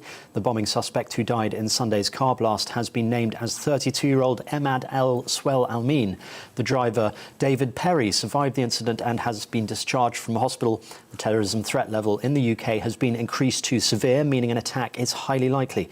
Minister for Security and Borders Tamien Hines told GB News people should be as vigilant as possible. Azim Rafiq says Yorkshire County Cricket Club labelled him a troublemaker as soon as he brought the behaviour of senior players to the attention of management. He's appearing before MPs. He did that yesterday to discuss allegations of institutional racism at the club. The club's former player initially voiced his claims in September 2020. An investigation by Yorkshire concluded Mr Rafiq was a victim of racial harassment and bullying, but nobody was disciplined. The club's former chairman, Roger Hutton, who quit in the aftermath of the row, also gave evidence at the Digital Culture, Media and Sports Committee. NHS leaders have been calling for social care staff to be given cash bonuses to stop them leaving for other jobs in the winter. They want the government to offer £500 incentives so they don't take Christmas work in hospitality, supermarkets or firms like Amazon. Those working in care homes must now be double vaccinated. The sector already has more than 100,000 vaccines. An attempt to scrap the controversial standards reforms that sparked Westminster's sleaze row has been blocked by a Conservative MP. Last night's Commons motion endorsed the standards report, which concluded Owen Paterson had broken lobbying rules, leaving the standards system intact. But the Tory MP Christopher Chope objected. A debate on standards in the Commons was on yesterday's agenda. The former Labour MP Stephen Pound told GB News that sleaze is endemic. The Prime Minister's father has been accused of inappropriately touching a Tory MP and a journalist. Caroline Noakes MP said Stanley Johnson smacked her on the backside in 2003 and Alva Ray claimed he groped her in 2019. Mr Johnson declined to comment but said he has no recollection of Caroline Noakes at all. The majority of school staff, parents and students believe GCSEs need to be reformed. A poll by the Headmasters and Headmistresses Conference found that more than half say GCSEs require serious reform and 40% believe they need some adjustment. It reported significant concern that both the curriculum and assessment are falling short in serving the needs of young people. That's it from me for now. I'll be back in half an hour. Now back to Patrick and Mercy.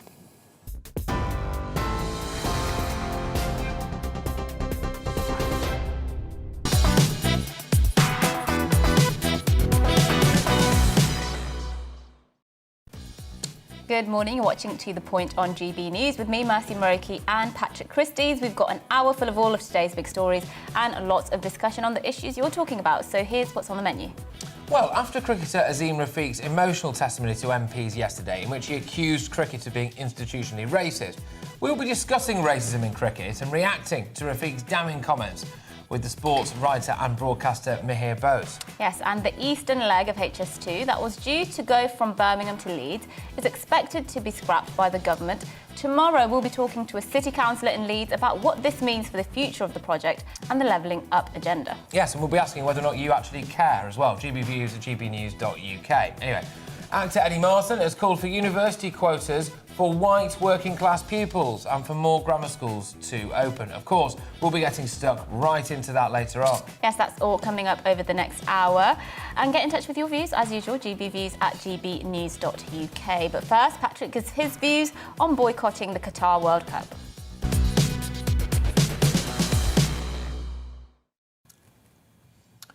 There's a lot of virtue signalling in football, isn't there? The unrelenting taking of the knee before a game being the most obvious example. There's the Rainbow Laces campaign as well to combat homophobia. Marcus Rashford's hungry children. Presumably then, whilst it was nice that England sealed qualification for the Qatar World Cup by thumping a team of post office workers from San Marino 10-0 in what was essentially 90 minutes of legalised bullying, it was nothing more than just a performance. Because we'll be boycotting the World Cup, won't we? We won't be going. How can we possibly claim to care about racism, gay rights and social justice while simultaneously attending an epic sports washing event with games of football played in stadiums built by slaves, where gay people are executed and women are treated like property? We think we've got a problem with racism in this country. That looks like a children's tea party compared to what's going on in Qatar, where black people are literally treated like third-class citizens and migrant workers from other countries are, well, enslaved. A recent report by Amnesty International has highlighted this exact issue. There are 1.7 million migrant workers in Qatar. They make up 90% of the country's workforce.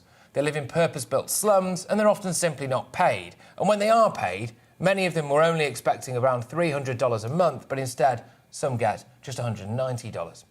At least 6,500 migrant workers have died in Qatar since the World Cup was awarded there. They're regularly beaten as well. Qatar has absolutely no footballing history or pedigree whatsoever. They do, however, have a very long history and pedigree when it comes to being a complete and utter cesspit of human rights violations.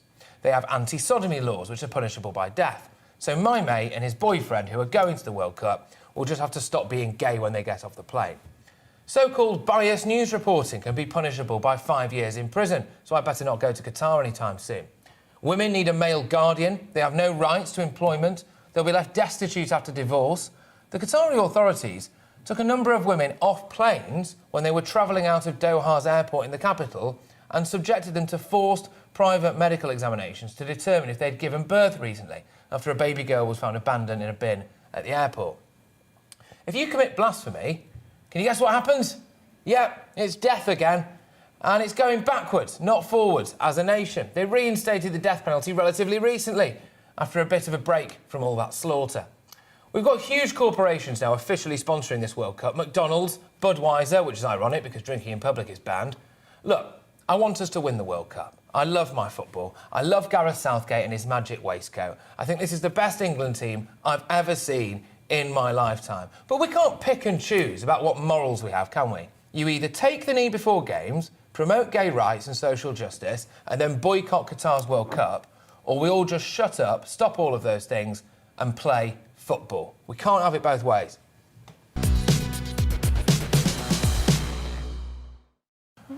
Yes, well, I actually 100% completely agree with what you said. See you in a minute, everyone. We'll take it care. We'll call that. All right. No, it's been great. It's been lovely, actually. I've enjoyed it. Thanks. Well, no, I completely do agree because you can't pick and choose. You can't. To be fair, I'm a bit uncomfortable with you calling Marcus Rashford wanting hungry children to be fed virtue signalling. I mean, you know, no, it's applaudable. But it's the marketing around it. Yes, but you're completely right. I don't understand. We've been sort of had these morals forced upon us, and everybody's sort of been looked down upon for not subscribing to all of these, what you call virtue signalling attempts. And then all those human rights abuses you highlight there, they're going to go out there and inadvertently perhaps support the nation.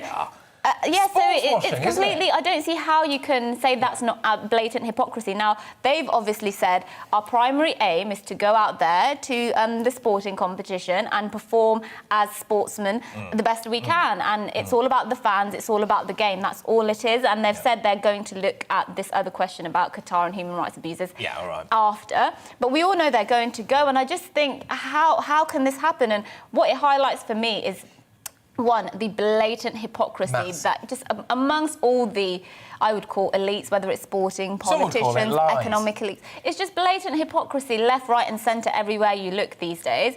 And also the fact that money talks. That's all this is really. Money talks, and everybody's a hypocrite. Yeah, there you go. That should be the title of maybe one of our new shows. Money talks, and everyone's a hypocrite. But no, I do find this. Look, we can't have it both ways, right? We cannot sit down before every single football match. We sit there now, and then if I want to go and watch my beloved Manchester United player, put the TV on. Kickoff's supposed to be 12:30, and then by the time that we've had a minute's silence for someone that I've never heard of, people have then done a minute's round of applause for some far-flung cause that I've also never heard of. We've taken the knee, something else happens, and then eventually we play some football, you know? Well, we can either, continue to do our thing like wave the rainbow banner, or we can take the knee and say that we actually really care about the idea that Black Lives Matter. And then you can't, in that case, then go and try and win a football tournament in a country that's got a horrific record on racism, a horrific record on gay rights, horrific record on women's rights, if England win the World Cup, they will lift that World Cup in a stadium built by slaves. So next time you take the knee, maybe have a think about that. You can't have it both ways, in my opinion. Yes, and let us know what you think. I'm sure you guys have lots to say about this. GBviews at GBnews.uk. And actually, Patrick went out as well yesterday and spoke to the public about this, and we'll be showing you what members of the public had to say as well on that a bit later. But for now, a series of damning allegations were made about racism in cricket yesterday during an appearance in front of the Digital Culture, Media and Sports Commons Select Committee by former Yorkshire cricketer Azim Rafiq. He accused the sport of being institutionally racist in a scathing account, calling the scale of the problem so scary that he wouldn't let his own son play the game. Well, in his testimony, England batsman Gary Ballance and Warwickshire's Tim Bresnan were also accused of racism, allegations the pair categorically deny. Rafiq told MPs the issue is causing a crisis in recruitment of players from black and Asian communities. There's a lot of cricketers, a lot of Asian cricketers that have been subject to this, and not just Asian, black cricketers as well. I think the representation of black cricketers within professional cricket right now is actually worrying from where it was. And I think the game, ECB, really needs to look at that and start doing something tangible to make them changes, as opposed to some PR initiatives. I can't even imagine as a parent hearing me speak now why I would ever want my kids to go anywhere near the game.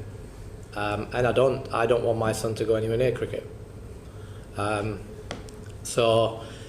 I think this is where it's the ECB and the counties to show that they can actually use this as an opportunity for the change and get them parents to understand and show them that we've messed up, but we're going to do this, this and this and make sure it doesn't happen to your kid.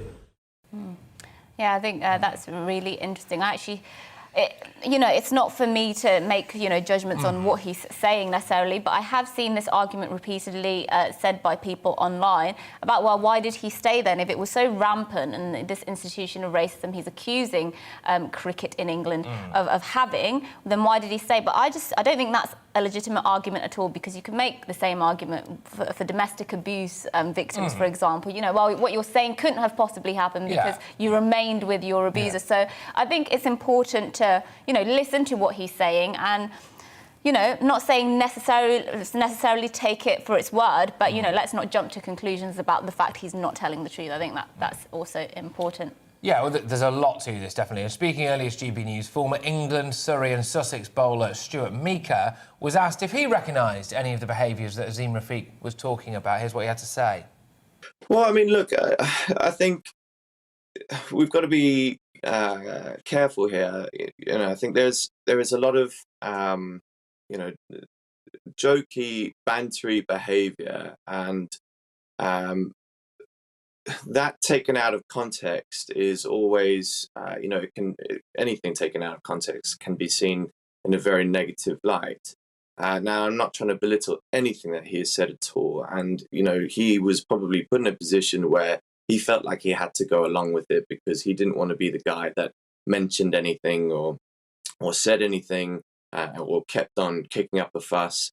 And that is absolutely not okay. There's one thing to have fun and take the mick out of your friends and, call them funny names and so on and so forth. But there has to be a sensitivity to understand that there's certain things that you just do not mark and you do not take the mick out of. And, you know, colour of skin and calling someone the B word, for example, is absolutely not okay. And yeah, I mean, look, stuff is said in dressing rooms and We'll just have to cut old Stuart Meek a little bit short there, because we're going to stick with this story, but we're going to whiz over right now back to the High Court where Insulate Britain are talking. So let's listen to them for once. Being committed to prison for demanding that the government fulfil its election pledges by insulating Britain's homes. The 9, aged between 20 and 58 years old, were convicted of contempt of court for breaking the National Highways M25 injunction and have been sentenced to between 3 and 6 months in prison. Anna and Louis received sentences of 3 months, while Ben Taylor, who has announced to the court his intention to continue, has received a sentence of 6 months. All the other defendants were sentenced to 4 months, and the judge has ordered that all defendants should serve at least half. After the sentencing, Emma Smart, 44, announced her intention to go on hunger strike. This is a letter from those brave 9 people.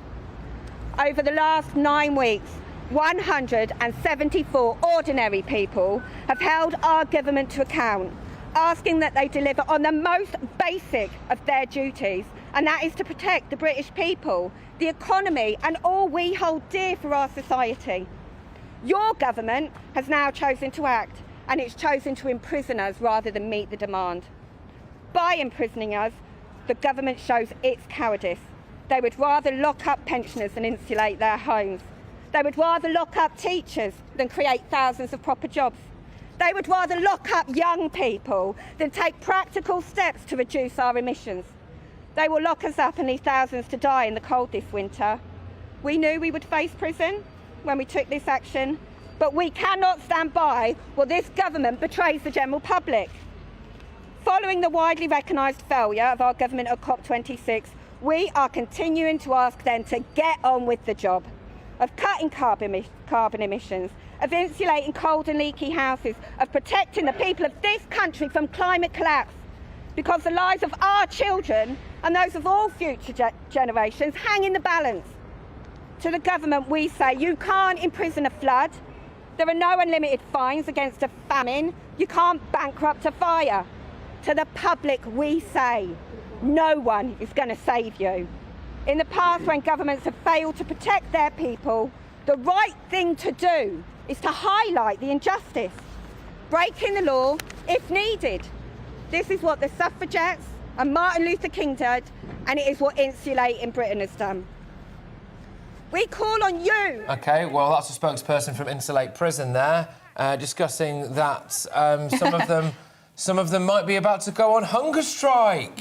I mean, I think she just compared Insulate Britain to the suffragettes and Martin Luther King, which is quite the comparison to make. Yeah, I mean, it's obviously, look, a completely sane and well-measured speech from the steps of the High Court after a judge, frankly, did us all a favour and locked some of them up. So we'll be talking to Mark White shortly about that, our Home and Security Affairs Yes, editor. indeed, and that's obviously off the back of the news that 9 of them have now been jailed by the High Court.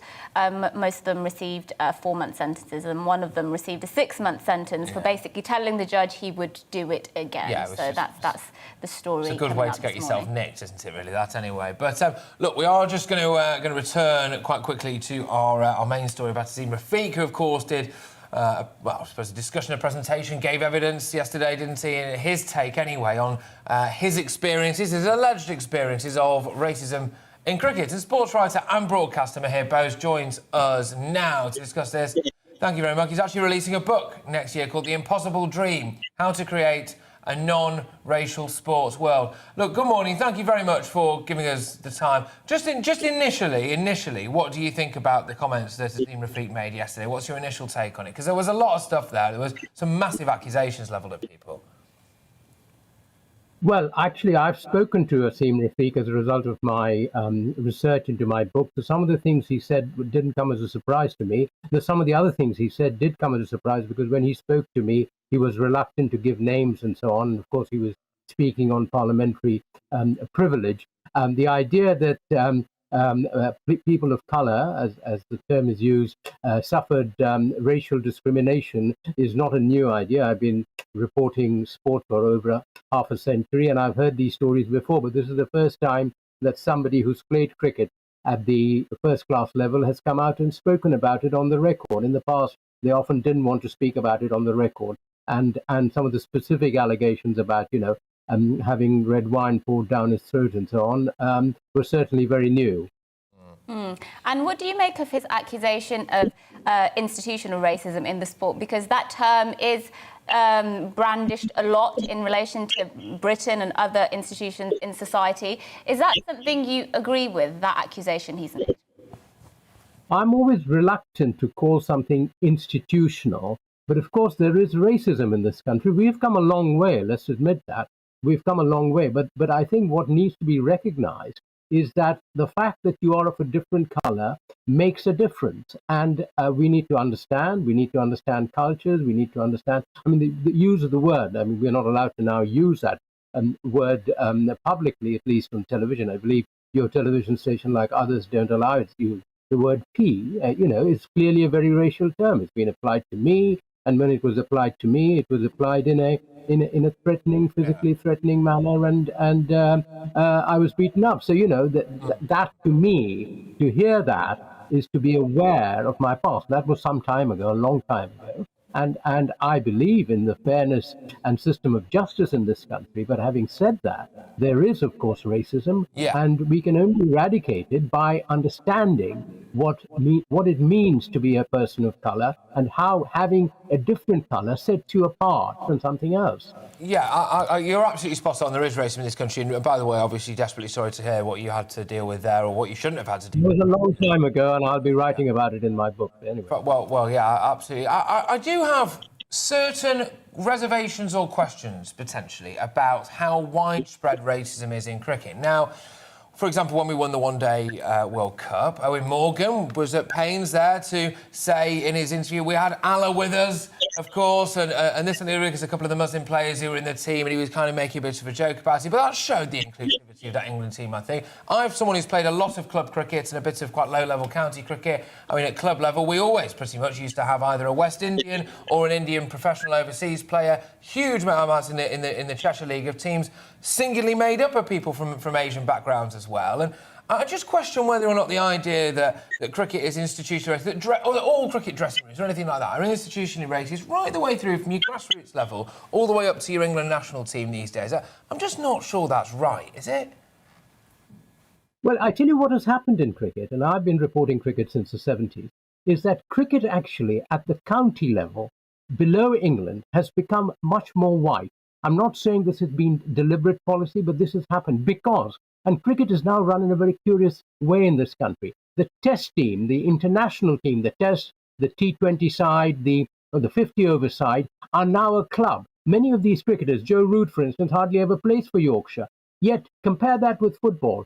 The England team that played San Marino would probably had about 5 players of colour of mixed race. Harry Kane, who played there, scored 4 goals, will on Sunday be playing for my team, Tottenham Hotspur, and I hope he scores 4 goals. It'll be wonderful to see that. But that link has been lost in cricket. So you spoke about Owen Morgan. Owen Morgan plays in the IPL. He's a great star there in India. And I wrote the book with Moeen Ali, and Moeen Ali told me when he played for England, Alistair Cook, a wonderful batsman, captain of Essex, captain of England, always made sure, and he used to tell that to his players, make sure that the champagne is not uncorked before a team photograph is taken with Moeen, because Moeen, being a very devout Muslim, wants to be nowhere near drink. And they always followed that. And yet, what happened in Essex last year, in Essex, the Essex cricketers sprayed some a beer over a Muslim cricketer. So what this shows is that there are people who are very, very aware,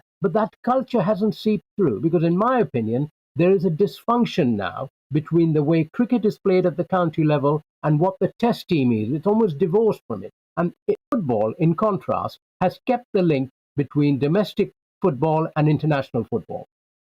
Well, yes. Yes, thank you so much for that very comprehensive response from Mihir Bose there, who is a sports writer and commentator with over 50 years' experience in looking at inclusivity in sport. Yes, lots of views coming in, as you can imagine, to both this topic and the Insulate Britain sentencing and the statement made outside the court there by one of their representatives, if you want to call her that, I suppose. A lot of you saying that you think that there's almost too much coverage actually being given to this racism issue, and it's an interesting one, isn't it? Because there's loads of other stuff going on out there in the world, but I suppose if you are, as indeed some of the allegations were made, that basically cricket as a whole, a sport, one of Britain's most loved sports, is in some way institutionally racist, then, you know, we've obviously got to talk about it. It's a lot of you kind of saying that it's just one person's statement, but I think there have been others who've come forward. I think it's interesting, isn't it? Is that it seems to be from what a lot of you like Keith have actually been saying is it's that fine line between what people would regard as banter and then racism, but there are certain words, like the P word, for example, and certainly potentially certain actions, and by the sounds of it as well, from some of the allegations that were being levelled there, frankly, out-and-out racism, that's not banter, is it? That's simply not banter, and I think that's the difference, really. Yes, indeed. Well, after the break, Patrick went out yesterday and asked the great British public what you think about the World Cup being hosted in Qatar, and asking the crucial question on whether we should be boycotting it, the England team should be boycotting it. We'll bring you what the public had to say in just a moment, but first, let's give you the weather. It's time to remind ourselves there's always another winter. Canary Islands sponsors the weather. Hello again. For much of the UK, it's a much brighter day. Now, there are some showers around, particularly across the northwest, and they'll keep going in western Scotland through the rest of the day. But elsewhere, high pressure is toppling in. We've had a cold front crossing the country. That's brought the brighter skies and also bringing a slightly fresher feel. Notice the isobars fairly close together across the northern half of the UK, so it is breezy here. There are a few showers over northwest England, but they're fading away. Most of the showers will be across central and western Scotland through the rest of the day. And even here, they'll tend to ease off a little later. Clouding over for Northern Ireland, but for the bulk of England and Wales, dry and bright with sunny spells. Temperatures, although not as high as recent days, still a little bit above average, particularly in the south. We could squeak up to 13 Celsius. Through this evening, we'll see some drizzly conditions push through Northern Ireland, and the rain peps up overnight across western and northern Scotland, turning into quite a soggy night here. The winds also continuing to strengthen. Further south, we'll have a lot of clouds, maybe a bit of drizzle over the hills of northwest England, but otherwise largely dry, and temperatures dropping down to single figures, but not especially cold. In fact, things turning milder steadily through Thursday morning. The cloud will be back for most of us, though. Some sunshine is likely across eastern England, but generally another fairly drab day. Rain and drizzle over the hills of Wales, northwest England, and quite a wet day across the north and west of Scotland. But some brighter skies in eastern Scotland, although it will be blustery. Could see temperatures of 15, maybe 16 Celsius, and generally 13 or 14, well above average for the time of year. Through Thursday evening, we'll keep outbreaks of rain and drizzle over the Highlands, easing perhaps for a time across the Northern Isles, but staying blustery across the far north. Elsewhere, staying predominantly cloudy, and that's how we go into Friday. Again, some brightness likely across parts of the east, and again, it will be breezy. Things turn colder as we go through the weekend. Canary Islands sponsors the weather.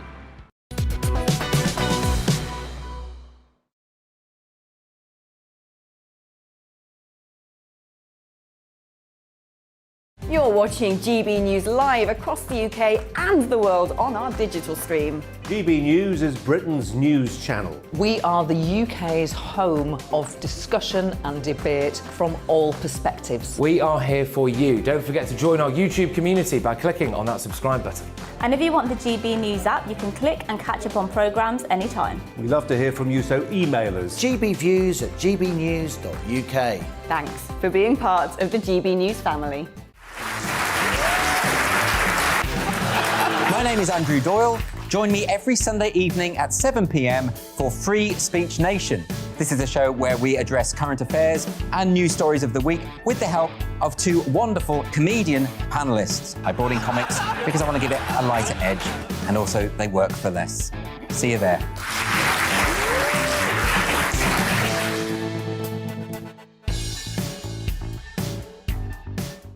Join my show Farage, 7 p.m. till 8 p.m. Monday through Thursday, and there you will get opinion, analysis, debate, and I'll cover stories that nobody else dares to touch. And then for the last 15 minutes, talking pints. We're over a drink. We have a civilised conversation with someone. We very often disagree, but we do it in a grown-up way. Come and join me on Farage.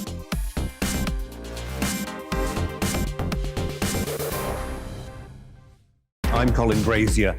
I've reported from more than 70 countries around the world, covered wars from Afghanistan to Iraq, from Lebanon to the Balkans. I'm trying to bring that experience, that feel for events, to the studio. And something else. I'm ready to give an opinion. Today's stories with a spark. Brazier from 8 p.m. weekdays on GB News. Join us for the Political Correction. We're here every Sunday to correct politics and put you, the people, back in charge. We talk about all areas of the United Kingdom, including Northern Ireland. Our debate goes way beyond the Westminster Village. It's about the real country. It's about your opinion. So please, we want you to tell us what you think. This is the Political Correction. Every Sunday morning from 10 a.m. here on GB News.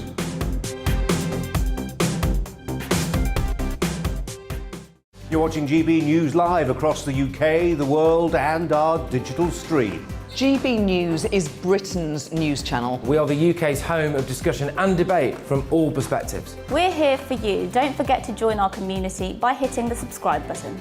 And download the GB News app so you can click and catch up on programmes anytime. We love to hear from you. Email us at gbviews@gbnews.uk. Thanks for being part of the GB News family.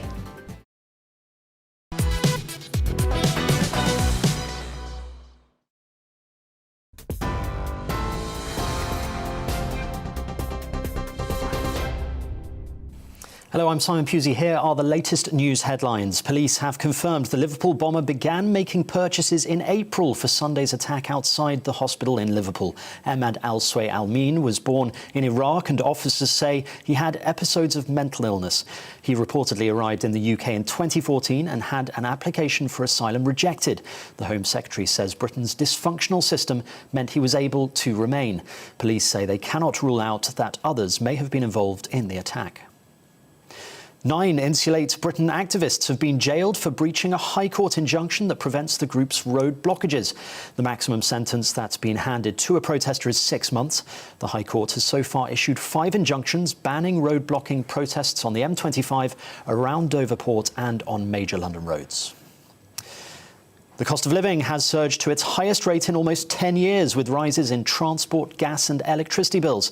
New data reveals that inflation rose to 4.2% in October, mainly due to rising fuel and energy costs. Amazon says it will stop accepting Visa credit card payments in the UK from January next year. The online retailer has emailed customers saying Visa credit cards will no longer be accepted due to the high fees Visa charges for processing credit card transactions. And collapsed airline Flybe is returning to the skies next year. The carrier, which ran 40% of regional UK flights, will be based in Birmingham. The company's chief executive says they're thrilled to be partnering with Birmingham Airport, which will give them access to over 150 worldwide destinations. You are right up to date. I'll be back with more of all today's main stories at the top of the hour.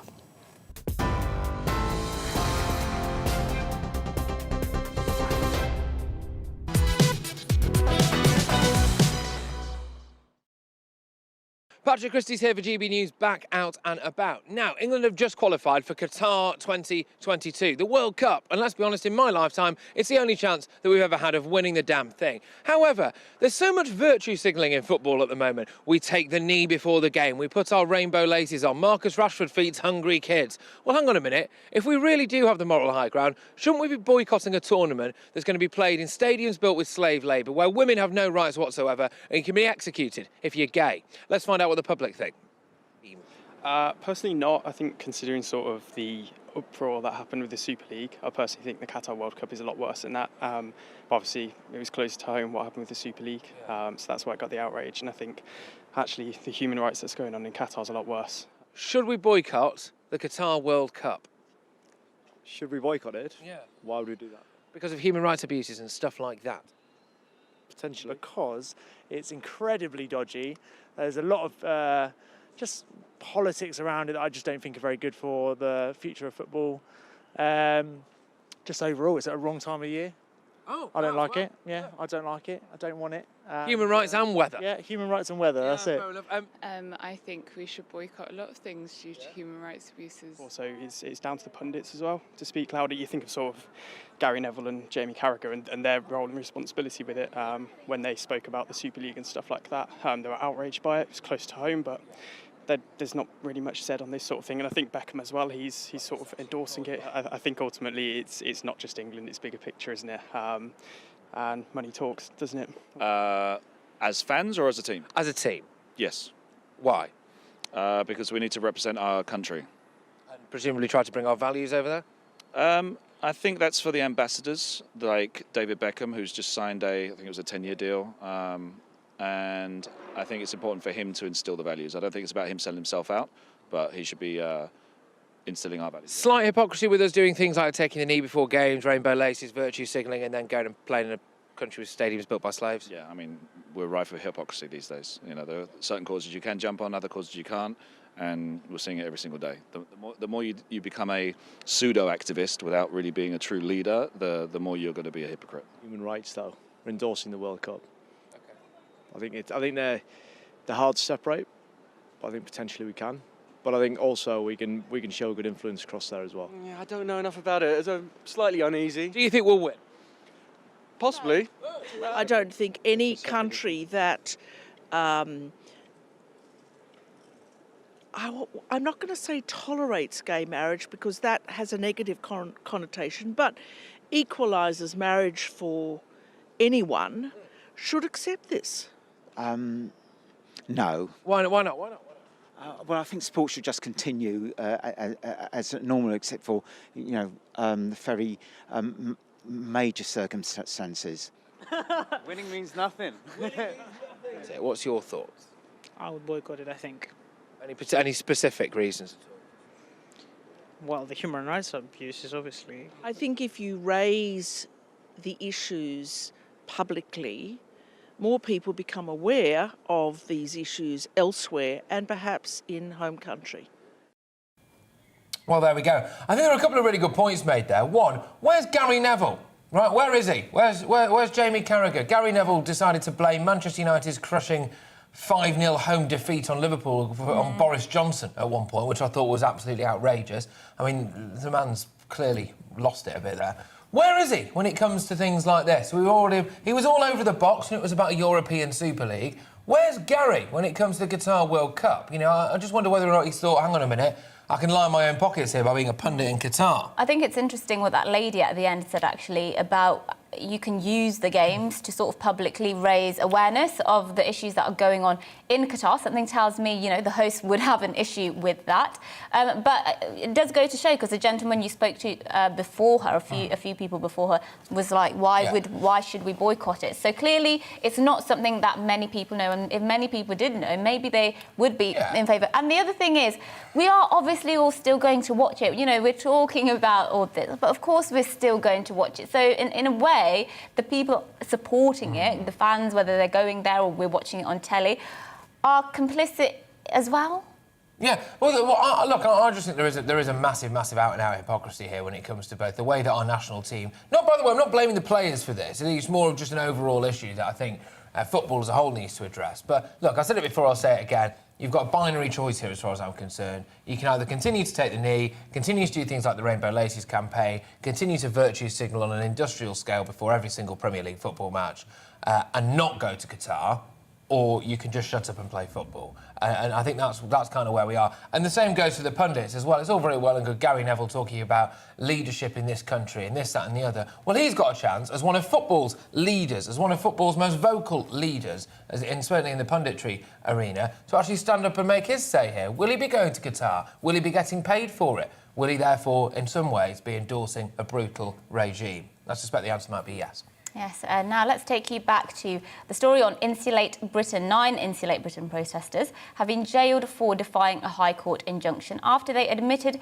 breaching the injunction designed to prevent disruptive protests, specifically those on the capital's road network, while Insulate Britain activists say they will continue to block roads at the earliest possible opportunity if they were not sent to prison. That's what they said. Of course, now they have been sent to prison.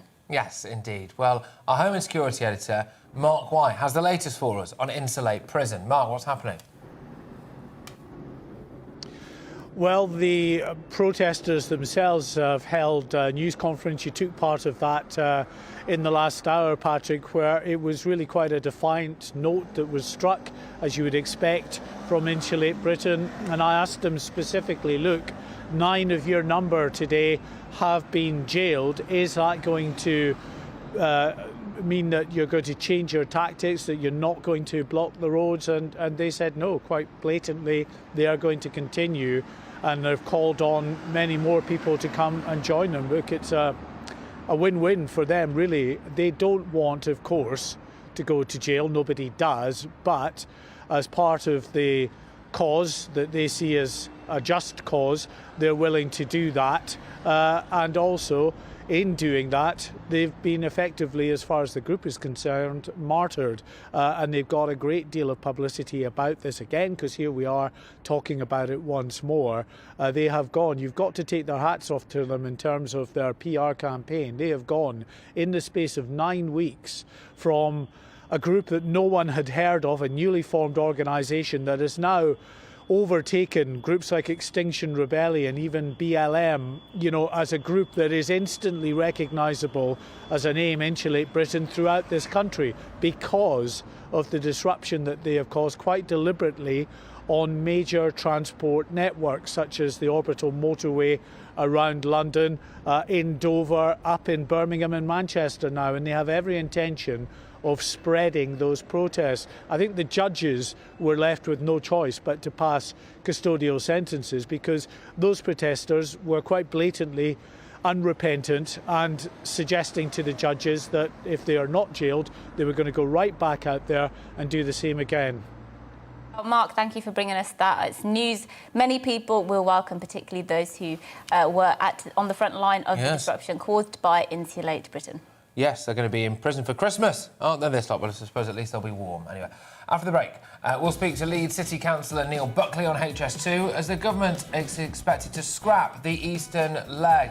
We'll be talking about why this is and how this will affect local people. But before that, apparently, we're now going to have a look at this morning's news. But before that, again, a break. You're watching GB News live across the UK and the world on our digital stream. GB News is Britain's news channel. We are the UK's home of discussion and debate from all perspectives. We are here for you. Don't forget to join our YouTube community by clicking on that subscribe button. And if you want the GB News app, you can click and catch up on programmes anytime. We love to hear from you, so email us. gbviews@gbnews.uk. Thanks for being part of the GB News family. My name is Andrew Doyle. Join me every Sunday evening at 7 p.m. for Free Speech Nation. This is a show where we address current affairs and news stories of the week with the help of 2 wonderful comedian panellists. I brought in comics because I want to give it a lighter edge, and also they work for less. See you there.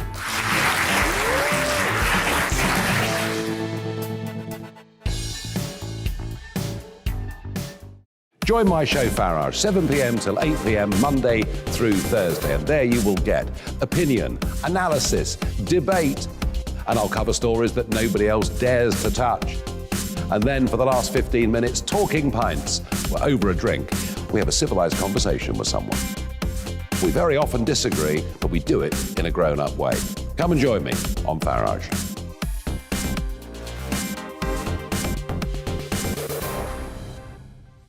I'm Colin Brazier. I've reported from more than 70 countries around the world, covered wars from Afghanistan to Iraq, from Lebanon to the Balkans. I'm trying to bring that experience, that feel for events, to the studio. And something else, I'm ready to give an opinion. Today's stories with a spark. Brazier from 8 p.m. weekdays on GB News.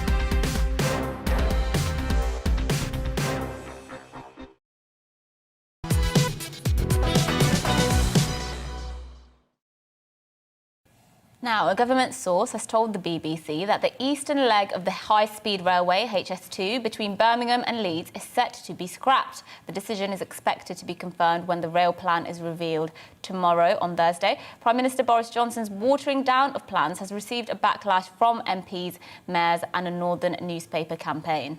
Well, Leeds City Council say scrapping the proposed eastern leg would undermine the government's levelling up pledge and further reinforce the north-south divide. Well, let's talk now to Councillor Neil Buckley, a Conservative on the Leeds City Council and a member of the West Yorkshire Combined Authority Transport Committee. So he's got a very long business card, one would imagine. But anyway, thank you very much. You've been critical over the lack of certainty surrounding HS2. How do you feel about this potential decision to scrap this eastern leg then? Well, I think firstly, we just have to be careful, don't we? Because we've had all sorts of leaks and suggestions and all sorts of things, and we haven't actually had the official announcement in Parliament. So let's just be careful. At first glance, personally, I always was in favour of HS2 and HS3 and so on. I believe that would deliver what we wanted. But I think we just need to be careful and wait for the announcement itself. Need to wait for that, and that will be coming tomorrow. So, of course, we'll be revisiting that as and when that happens. But what's your understanding of why this might be scrapped? Because, you know, some people will say it's cost the taxpayer an astonishing amount of money. I think estimates are 100 billion or something, much more than the government ever said. Some people will say, actually, let's just scrap the entire thing. Yeah, and it's a very tempting road to go down. As I say, I think I was always in favour of it. And what we need in Leeds, you know, I speak as a Leeds councillor on the Conservative group, and this is our view, and that what we've always needed, particularly in the last few years and into the future, is we need to be in Manchester in half an hour, we need to be in Sheffield in half an hour, we need to be in Hull, let's say, in 40 minutes. And in addition to that, we need a West Yorkshire mass transit scheme, which is partly blueprinted already. And we also need a scheme of some kind of tram or mass transit system within the city of Leeds, because Leeds is the biggest city in Europe without such a scheme. Now, if the Minister can tell me that all these things can be achieved when he speaks tomorrow, well, I will be happy.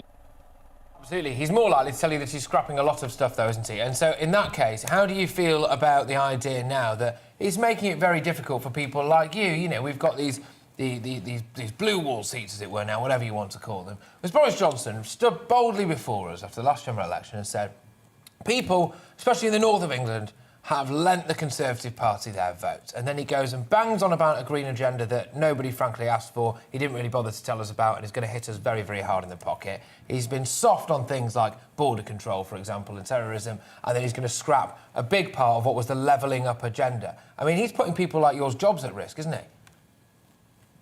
he? Well, let's just get this into perspective. If you take the 4 Metro mayors, if you take Andy Burnham, Andy Street, Ben Hoopchin in Manchester, the West Midlands and the Tees Valley, and our West Yorkshire mayor here, 2 of them are Labour, 2 of them are Conservative, and 3 of them have got lots of commitment from the government. And the West Yorkshire mayor hasn't managed to do the same thing.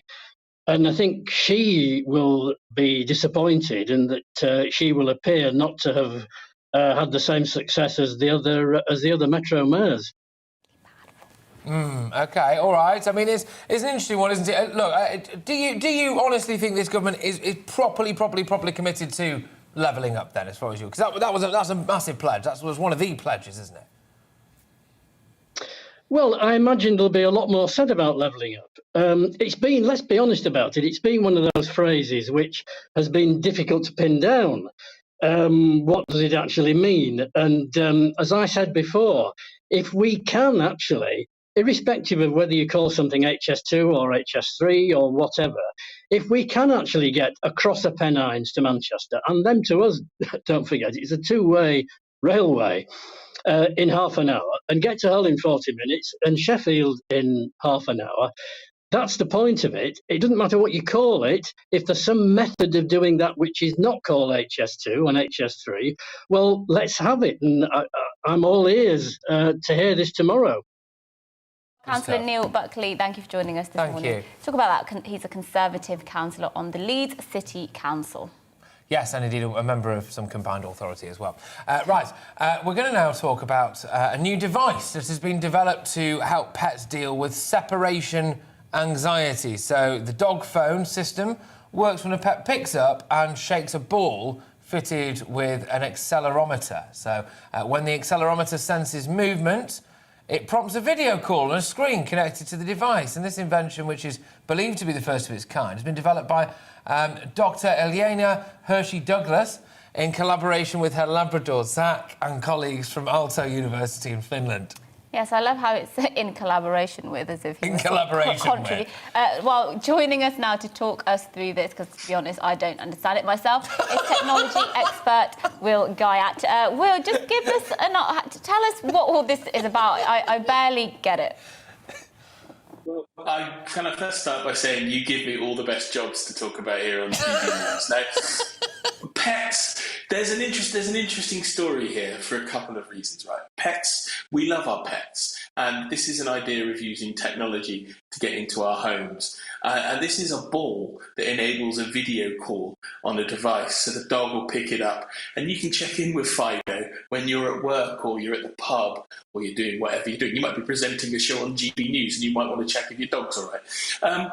But the sort of technology I find really interesting. I think there's an application for it because we're a nation of animal lovers, we're a world of animal lovers. Tech companies are going to invade the world of pets. They haven't really done it yet, but we're going to see more and more of this sort of stuff. But my favourite thing about this whole story, I've actually done the research since you called me and asked me to talk about this.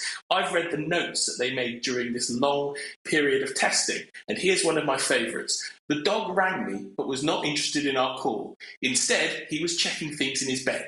So there you go. They actually evaluated how the dog was feeling and what was doing. Another good one was the dog may have triggered system with his butt, but this might have been deliberate. So they're obviously testing this and trying to work out whether the animal actually is using this to engage with its owner and getting some connection when it's at home, or it's literally triggering it with its back end by mistake. Well, I think we all know the answer to that, don't we, really? Because I mean, we'd have a much better relationship with our pets and indeed the wider animal kingdom, I think, if we thought that they were all able to phone us on a whim, which apparently, now people seem to think is happening. Is there any... Because dogs obviously see differently to us as well, so it's all very well and good saying, it's a FaceTime call to you and I, but, for old Fido, is it just a blurry screen? I mean, is there any indication that the dogs can even see us? No, that's a valid point, Patrick, and you probably should have called a vet rather than a tech expert to get that particular piece of information. But on the opposite side of that is, I think that there's a temptation here to try and bring everything back to the human level. Oh, I really want to keep in touch with my dog. Your dog might actually want a few hours off from you when you're at work, doing what you're doing, a bit of peace and quiet in the house. It can have its biscuits, it can sit on the bed, it can probably even get on the sofa and not tell you it's on the sofa. But increasingly, there's loads of these products now.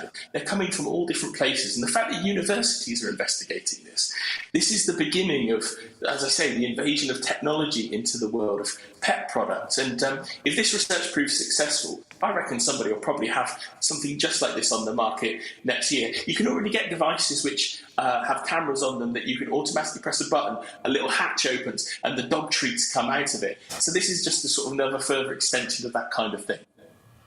Well, thank you very much. Technology expert Will Guyat there, talking about whether or not dogs can phone us. And I think it's fair to say you've now peaked, Will. Thank you very much. I appreciate you making the time for us. Thank you. I don't see why you don't just get... You have already cameras that you can get installed in your home to check, your dog, what your dog's doing at home. I don't see what why this is better. I just think, you know what I think it is? Yeah. Idiots, right? Okay. So what they think, they subscribe human emotions to dogs. I'll never forget when I'd been particularly naughty as a child or something. My mum would always walk up to our dog and go, "Oh, Tessie, you don't lie to Mummy, do you?" No, because it's a dog, right? She can't lie to you about anything, right? People prescribe human emotions onto dogs and they think, my dog might want to call me. Actually, your dog doesn't care.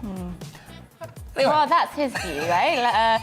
Let us know what you think, GBViews at GBNews.uk. Maybe we'll get to those tomorrow, because that's it from us here for now at To The Point. But don't go away. The next up is The Briefing with Gloria De Piero. But first, the weather. It's time to remind ourselves there's always another winter. Canary Islands sponsors the weather. Hello again. For much of the UK, it's a much brighter day. Now, there are some showers around, particularly across the northwest, and they'll keep going in western Scotland through the rest of the day. But elsewhere, high pressure is toppling in. We've had a cold front crossing the country. That's brought the brighter skies and also bringing a slightly fresher feel. Notice the isobars fairly close together across the northern half of the UK, so it is breezy here. There are a few showers over northwest England, but they're fading away.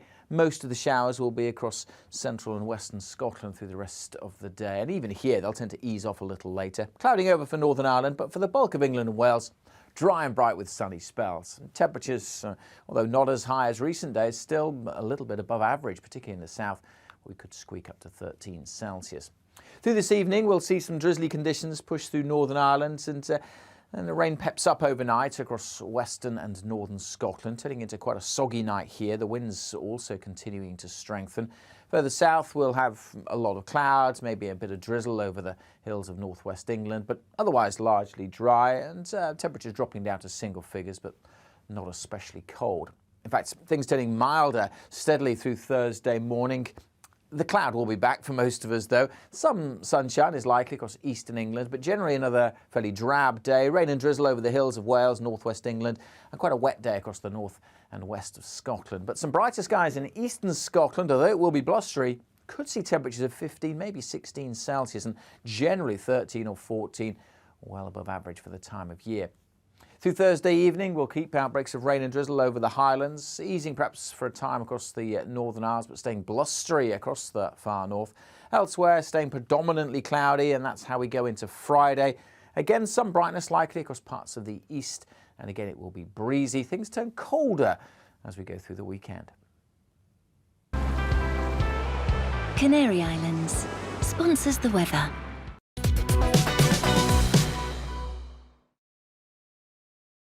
You're watching GB News live across the UK and the world on our digital stream. GB News is Britain's news channel. We are the UK's home of discussion and debate from all perspectives. We are here for you. Don't forget to join our YouTube community by clicking on that subscribe button.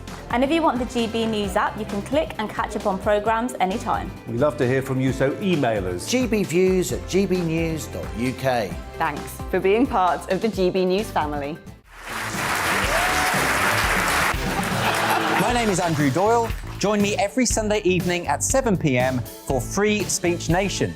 This is a show where we address current affairs and news stories of the week with the help of two wonderful comedian panellists. I brought in comics because I want to give it a lighter edge, and also they work for less. See you there.